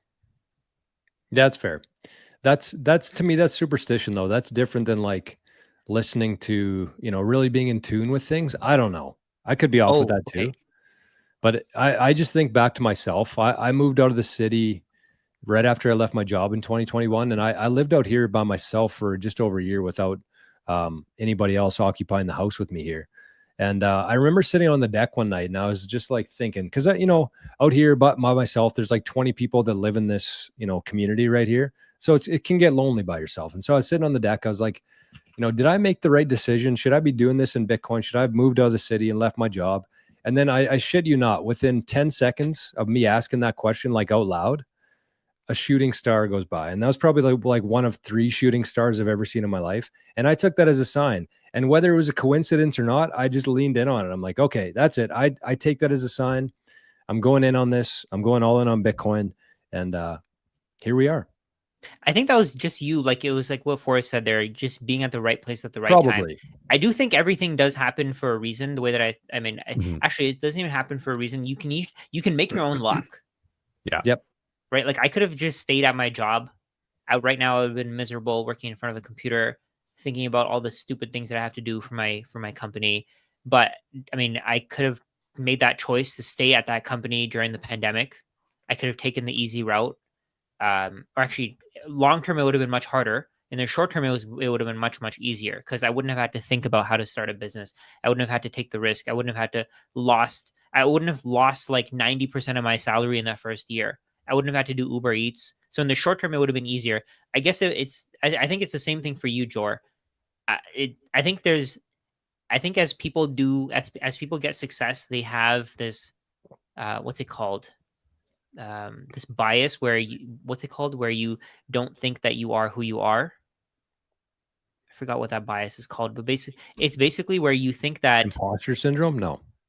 imposter syndrome. Yeah, that's what it Yeah. is. So you think that you've accomplished a lot less, but Yeah. the fact that you're here is because you've worked on your creating YouTube videos. Like, so somebody mentioned, how did you guys meet? We Mhm. met because I reached out to Jor to do a podcast first, then I reached out to Forrest, and I thought during our conversation just went so well. Both of our conversations went really well. You can actually go listen to both of them. I believe Forrest posted his with me and Jor posted his with me, but you can go listen to both. I just feel like the conversation, it went really well. And it just happened to be that we had this conversation and I was just randomly thinking, how do I create more value? And it just worked out that I reached out to Jor, I reached out to Forrest, they responded to me. What would have happened if they didn't even respond? I We should wouldn't have have been left you here on today. red. Exactly. You did. I sent you 2 emails. Actually, I sent you an email once, but I don't give up. So I sent you another email and you replied to me, which worked out really well. But think about it. If you hadn't responded to me, we probably wouldn't be doing what we're doing today. Yeah. All this value that we're creating, we're helping as many people as we want to, and we're going to keep doing that for as long as possible. Yeah, for That's sure. So funny. That's absolutely amazing. I do want to touch on one other thing about this, the things happening for a reason, all this kind of stuff. It's we're like our minds, the reason that Homo sapiens have been so successful is from stories. I don't know if you guys have read the book Sapiens. It talks about like our ability to tell stories, create the basically ability to look into the future and to plan for the future. And that differentiates us a lot from other animals. And we also look at patterns a lot. It's why people become obsessed with like Candy Crush. It's because it's pattern recognition, and there's something really satisfying about that for humans. So those two things combined, really, when something happens, we associate it, we build a story around it, we create a connection with it, and then we basically make a story that it was a sign and it means this, when it really could just be, as Rajat said, just chance. Could just be chance. Yeah. But it's really, I mean, you can decide to believe something. That's what's amazing about being a human, is if you believe in signs and these signs are improving your life in some way, then just continue doing that. Like, it doesn't matter, right? You can decide to believe something, right? You can decide to believe anything. Yeah. Isn't that basically what the dollar is? Where people who like it, they keep succeeding with it, and they keep succeeding and they keep succeeding. They don't want to change the system. So they believe that it'll keep them successful. The reason why they think that they're successful is because they have the dollar. And it just worked out for them. So they want everybody else to continue using the dollar too. Yeah. And I would just say that the problem with believing something is that when reality, there's a real mismatch between reality and your belief. So if you believe in something that is absolutely, completely not true and reality doesn't back it up, then there's going to be a conflict. So I would say, yeah, the dollar is a belief system, but that belief is eroding, right? All three of us, we don't believe in the dollar. Like, we don't trust the dollar. That belief is eroding. So yeah, I would just say that, it is a shared delusion or illusion. I would say delusion, but yeah, it's I again, you believing something can have a positive or negative effect, but you know, if something is continuing to have a positive effect on your life, you can still continue to believe it. Or I would, you know, just say that there's no harm in continuing to believe something, even if it isn't necessarily true or you know, objectively or subjectively true or anything. Yeah. I think I'm a big fan of Earl Nightingale. I don't know if you guys listen to him or not, or have listened to him or not. He's really old school. I mean, it's probably from 80 years ago now, but like one of his main themes is like he talks about value, and basically in the sense that you cannot cheat the law of universe, in the sense that the rewards you receive from the world are in direct proportion to the amount that you contribute to the world. So it's like you can't cheat that. You can get away with it for a while, but you can't cheat that. But another thing that he says is like philosophers throughout time have disagreed about many things. And he said the one thing that they all have in common is that we become what we think about.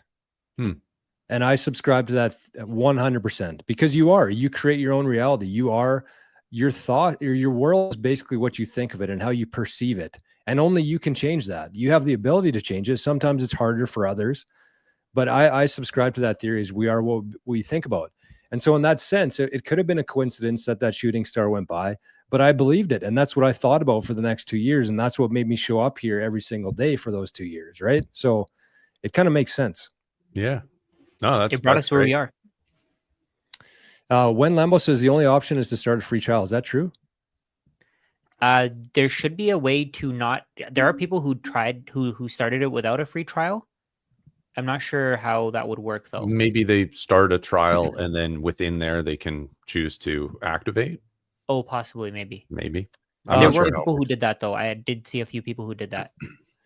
If the only thing that you can do is start a free trial, we might end up changing some of those anyways. So I would say if you're going to join, if you want to join, just do it, and you can contact us and we can work something out. I'm pretty active in the school community there, so we'll make it work either way. If you join as a free trial or paid member, we'll get you your stuff either way. That's a promise. Yeah.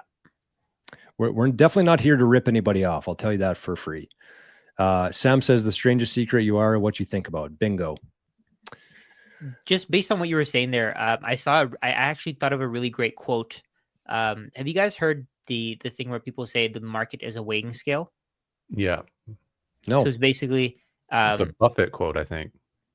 Yeah, I think it's.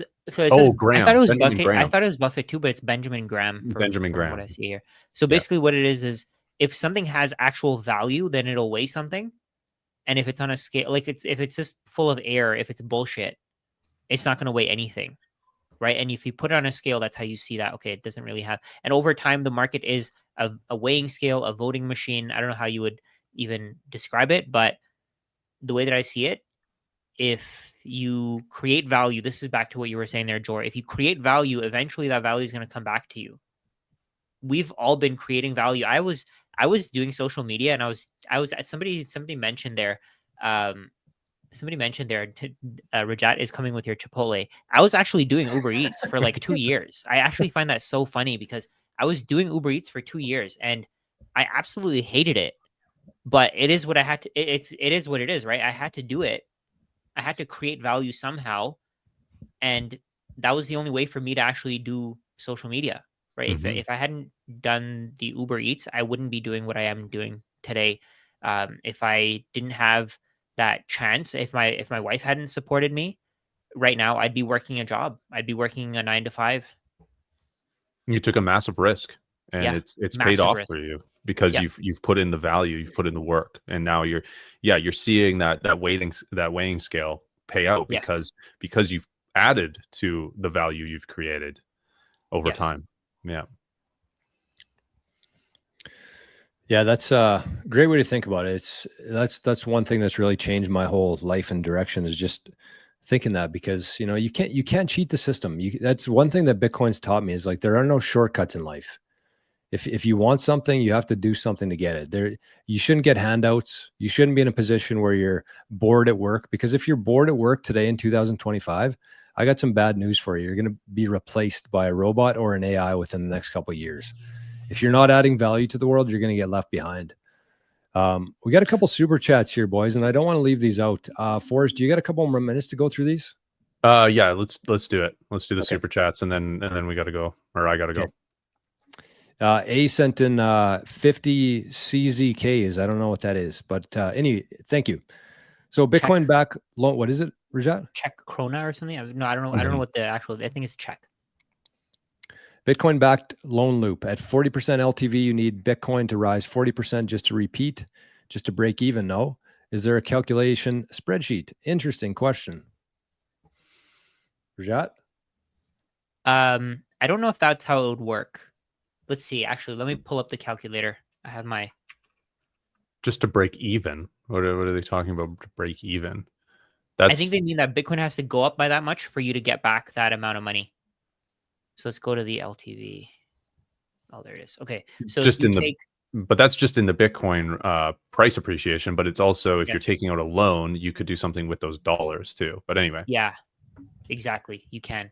So if you have, let's say, so if you have $10,000 as Bitcoin collateral, and you have a $4,000 loan, your LTV is 40%. So what they're saying here is that if Bitcoin goes up 40%, then essentially your Bitcoin collateral is worth $10,000 more than your loan. So you basically go back to, I think the way that they're looking at it is you go back, this is break even, where you have a zero loan.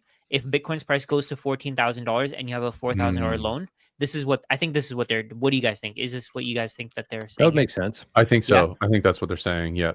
So technically you wouldn't break even in this case, because you do have to still pay back that loan. And if Bitcoin breaking even would technically, the way that I see it, breaking even would mean that you pay off your loan. Yeah. Because then at that point, there's no risk of you losing your Bitcoin, right? Even if your collateral goes up 40%, it could still drop 90%. It could drop to $1,400, and you could be liquidated way before it gets to that point. The other thing there is, even if the Bitcoin collateral goes up by that amount, you would have to sell that Bitcoin, which would be a taxable event, to pay off the loan. Plus, there's interest on the loan, so the equation isn't really. It isn't really that basic. There's a couple more inputs, but yeah. Yeah. So one thing that we actually talked about, this was the thing that Jor was mentioning in the community. We actually went through the spreadsheet where we talked about how you can use different cash flowing strategies to borrow. So you borrow $4,000 against Bitcoin, you buy some asset, you still have the Bitcoin, you get the asset, you pay back the loan. You use the cash flows from that asset because the loan is in fiat. You're getting fiat cash flow. You're paying back that loan, and now you're paying. So over time, let's say, for example, if you pay back $500 per month on this, eventually it'll be down to zero, and you'll have your $14,000 of capital, of your collateral, your Bitcoin collateral, and you'll have the asset that you bought, the cash flowing asset. I think maybe that's what they mean here. Right? Because you can use that. Let's say you use a 40% LTV. You use that 40% to buy some kind of asset. That's that spreadsheet that we made that day. Pretty cool. So we got a couple strategy there. One is use the loan. Do you want to bring that up again? Oh yeah, sorry. The first strategy there was to use the dividend from something like a MSTY or MSTE, the dividend to pay back the loan. The second strategy was actually buying Bitcoin with the dividends that you receive every month. And then the third option that we talked about was kind of a hybrid strategy based on what the price of Bitcoin was when you were about to spend your dividends on it. If the price was up, then you repaid the loan. If the price of Bitcoin was down, then you bought Bitcoin. And it was a really good conversation. Jason said, wasn't the masterclass like $15 a couple weeks ago? If so, shit, I got to get it now, I guess.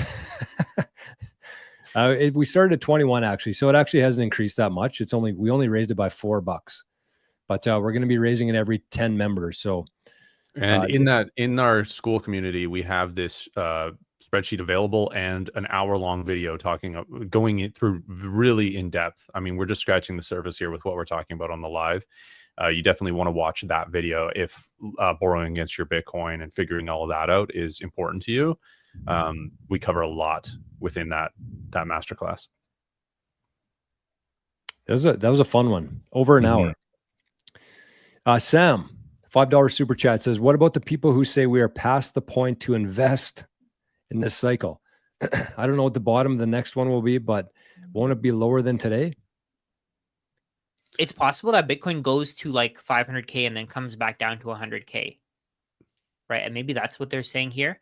But I don't think we're past the point to invest. Why are you? I don't think you should only be thinking about this cycle. I think you should be thinking about 10, 20, 30 years from now. If you're just thinking about this cycle, you're going to miss out on building the foundation. The buying Bitcoin and just dollar cost averaging into it, that's the foundation that you want to build. You want to build your knowledge. You want to understand what Bitcoin is. So if it does crash, you're not selling. That's the key here. So the way that I see it, even if you buy at the top, even if you buy at the bottom, sorry, expect to feel stupid for the next 4 years, because even if you think it's the bottom, it could drop another 50%. Yeah, so you never know when the bottom is. Exactly. Expect to feel stupid for 4 years. Eventually, it'll come back up, but the people around you will continue to tell you, "Oh, you're an idiot. You're stupid for buying this thing. Why did you do it?" Expect to feel stupid for the next 4 years, but eventually, when it does break out, whatever price it is today is going to be a rounding error. So today Bitcoin is 117K. At some point, Bitcoin is going to be moving 117K a day. Then it's going to be moving 117K in a 1 minute candle. Those are the kinds of moves that we're going to see in the next few decades.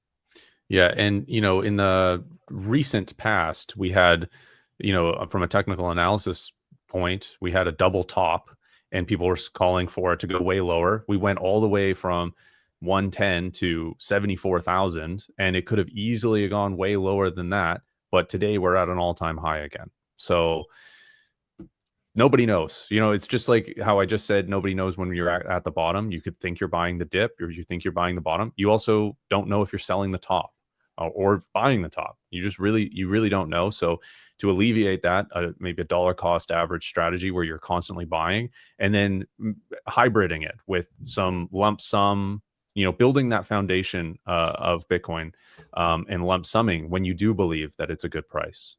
It would be a hybrid strategy. Yeah, to me, answering this question, I don't even look at Bitcoin as like an investment anymore. It's the only way to store any wealth that you have. Like if you have any other assets, swap it for Bitcoin.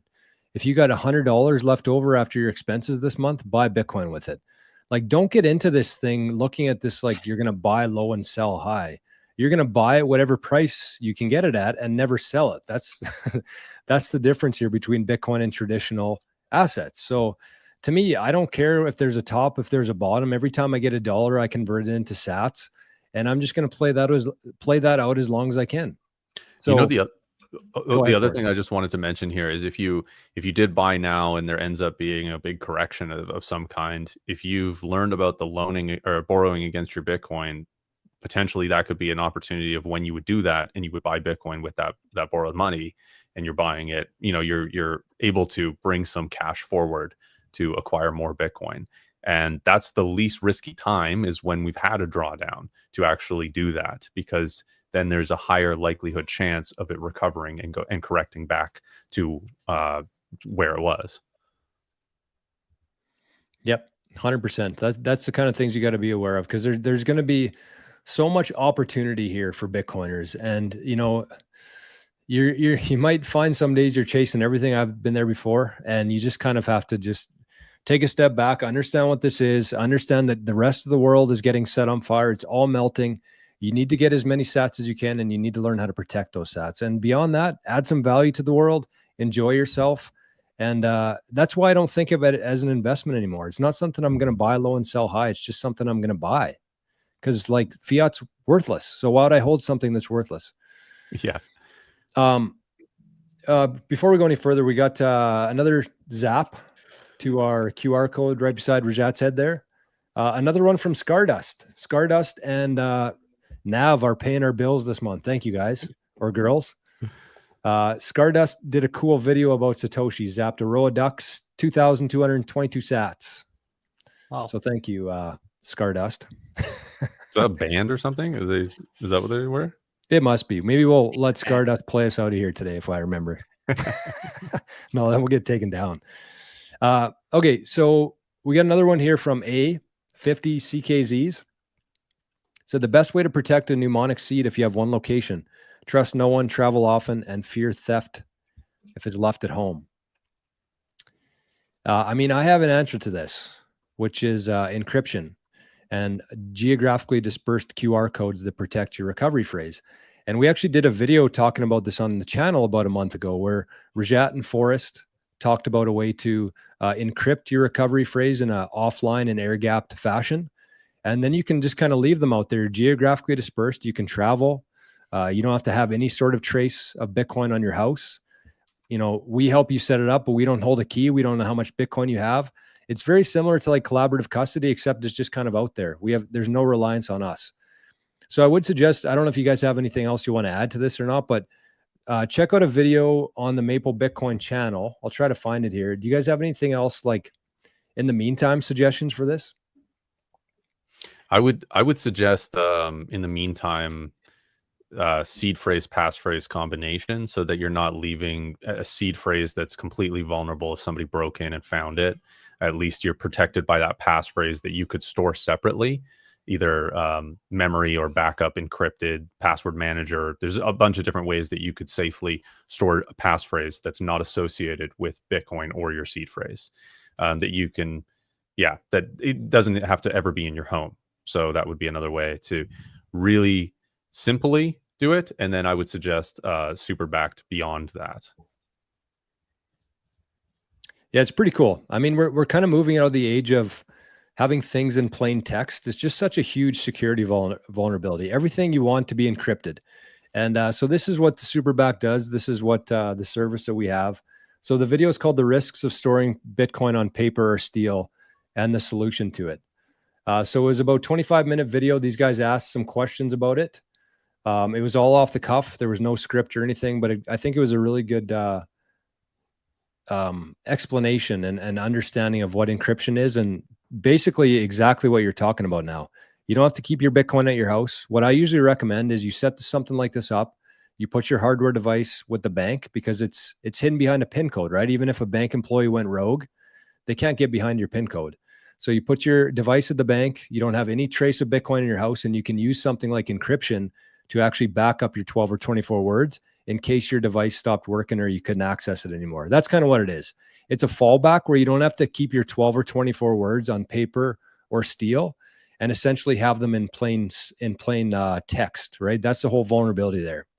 So good question. And Forrest shared it there. Maple Bitcoin shared it there. And somebody just joined the Bitcoin, Maple Bitcoin school community. Nice. Okay. Well, that was a lot of fun, boys. Holy man. Absolutely.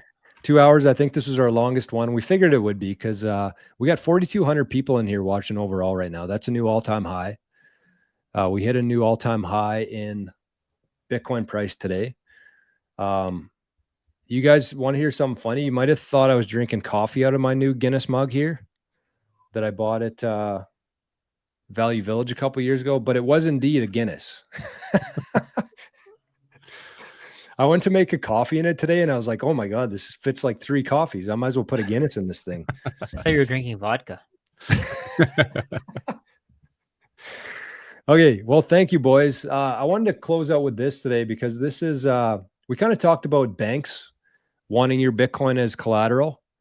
I made this post right before we came on the air today, and I thought I would share just to round things out, just to show where we're going here and maybe have a laugh or two.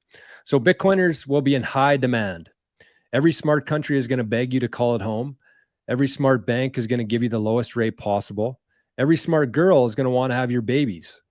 Every smart guy is going to want you to have their babies. Every smart company is going to want your help setting up their treasury. And every smart friend or family member is going to want your help guiding them through this. And fuck the dummies who don't need them. We don't need them. So that's where I wanted to leave it today. Just, I want everybody to understand what you're holding right now, where this whole thing is going, the value that you have in your head right now, the value that you have economically back in the rest of your life. Do not underestimate that. Protect it. Work as hard as you can to protect it. And hang around us for a while, and you'll be as bullish as we are. Do you guys have any final words before we head into the weekend here? Yeah, I wanted to just mention, I think if you have even a small amount of Bitcoin, you're way further ahead than you think. One thing that I've had a lot of experiences with is people think that they have let's say they have, like, there was a guy who I talked to, he had 0.8 Bitcoin.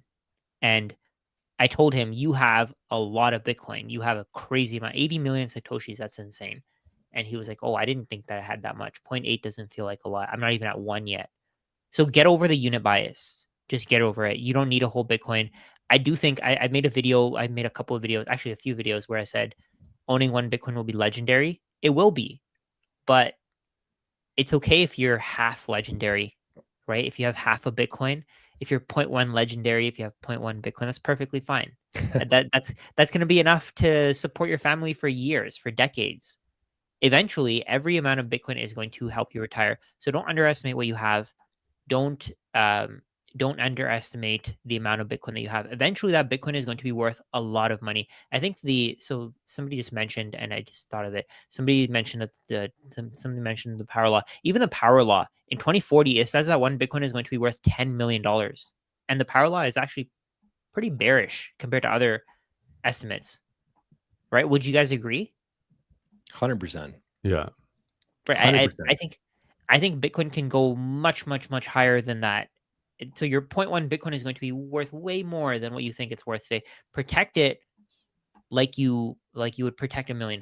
Protect it like you would protect $1 billion. The goal here should be to get to that point where you can buy a Lambo if you want to. Right. But at that point, you're not going to want to, because it's not going to be worth giving away your sats, your precious sats that nobody can print. And it's not going to be worth giving those away for your Lambo until the world actually goes to a Bitcoin standard. At that point, you're going to be buying a Lambo for 300,000 sats, which is not that much money compared to what you'd be able to get with it today. Right. So Lambos suck anyway. It's all about Pontiac vibes, Honda Accords, and Honda Civics. That's it. I like that. That was so funny. Tell the people about that quickly, Forrest. Oh, we were just talking about what were we even talking about? Oh, yeah, Rajat was getting his car clean, and he was talking about how he's got a cracked windshield, and his muffler fell off once, and all this. And I was like saying that basically the same. My bumpers held together with duct tape. I paid $3,000 for my car. George has an old Accord that got in an accident. He wants to get it fixed up instead of having to buy something new. And it's just like these are Bitcoiner cars. I saw a car at the beach the other day. They spray painted with like a decal on there. It said "Shitbox 4," and I was like, "This guy's a Bitcoiner," because like you're just fine with that. Like it's not about status symbol. The Lambo is so crypto. Like it's so dumb to buy that and get it. All the status symbol stuff. Like none of that matters. None of that's going to bring you joy. Not really. Just stay humble and stack sats. Rajat, you made a post about that yesterday. Oh, somebody said there, I'm 6'6". I can't fit in a Lambo. If you're listening to this podcast, this conversation, in a few years, you're going to have enough. If you're buying Bitcoin, you're going to have enough money to get a custom Lambo where you can actually fit in it. There you go. Just a tall Lambo. That's it. I would like to take a second to address this comment here. Jor is a low-life creep, like uneducated. I mean, I might be a low-life creep, but I'm educated. And the education that I got, 6.5 years of it, as a CPA, I do not use any of it today. And I couldn't be happier about that. So thank you in persona for that nice comment to round out the show today. So if anything, saying that you're uneducated to a Bitcoiner is actually a compliment. 100%. Yeah, 100%. I have this mug. This is my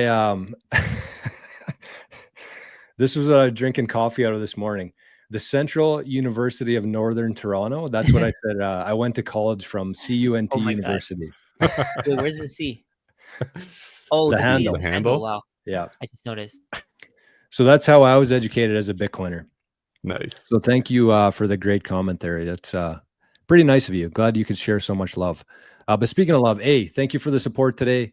I love you guys. Amazing podcast. Are you guys from Dubai, Canada, and US? No, we're all from Canada, actually. Okay. So that's I gotta get going, guys. Yeah, Forrest is over time. Yeah. Just want to say thank you very much for everybody for supporting the show today. We got 4,300 people in here for the comments, the questions, the super chats, the zaps, and for the people who have joined the community and for the people who will be joining the community. So have a great weekend, boys. Thanks again. And we'll be right back here next Friday, 2 p.m. Eastern, and we'll see you then.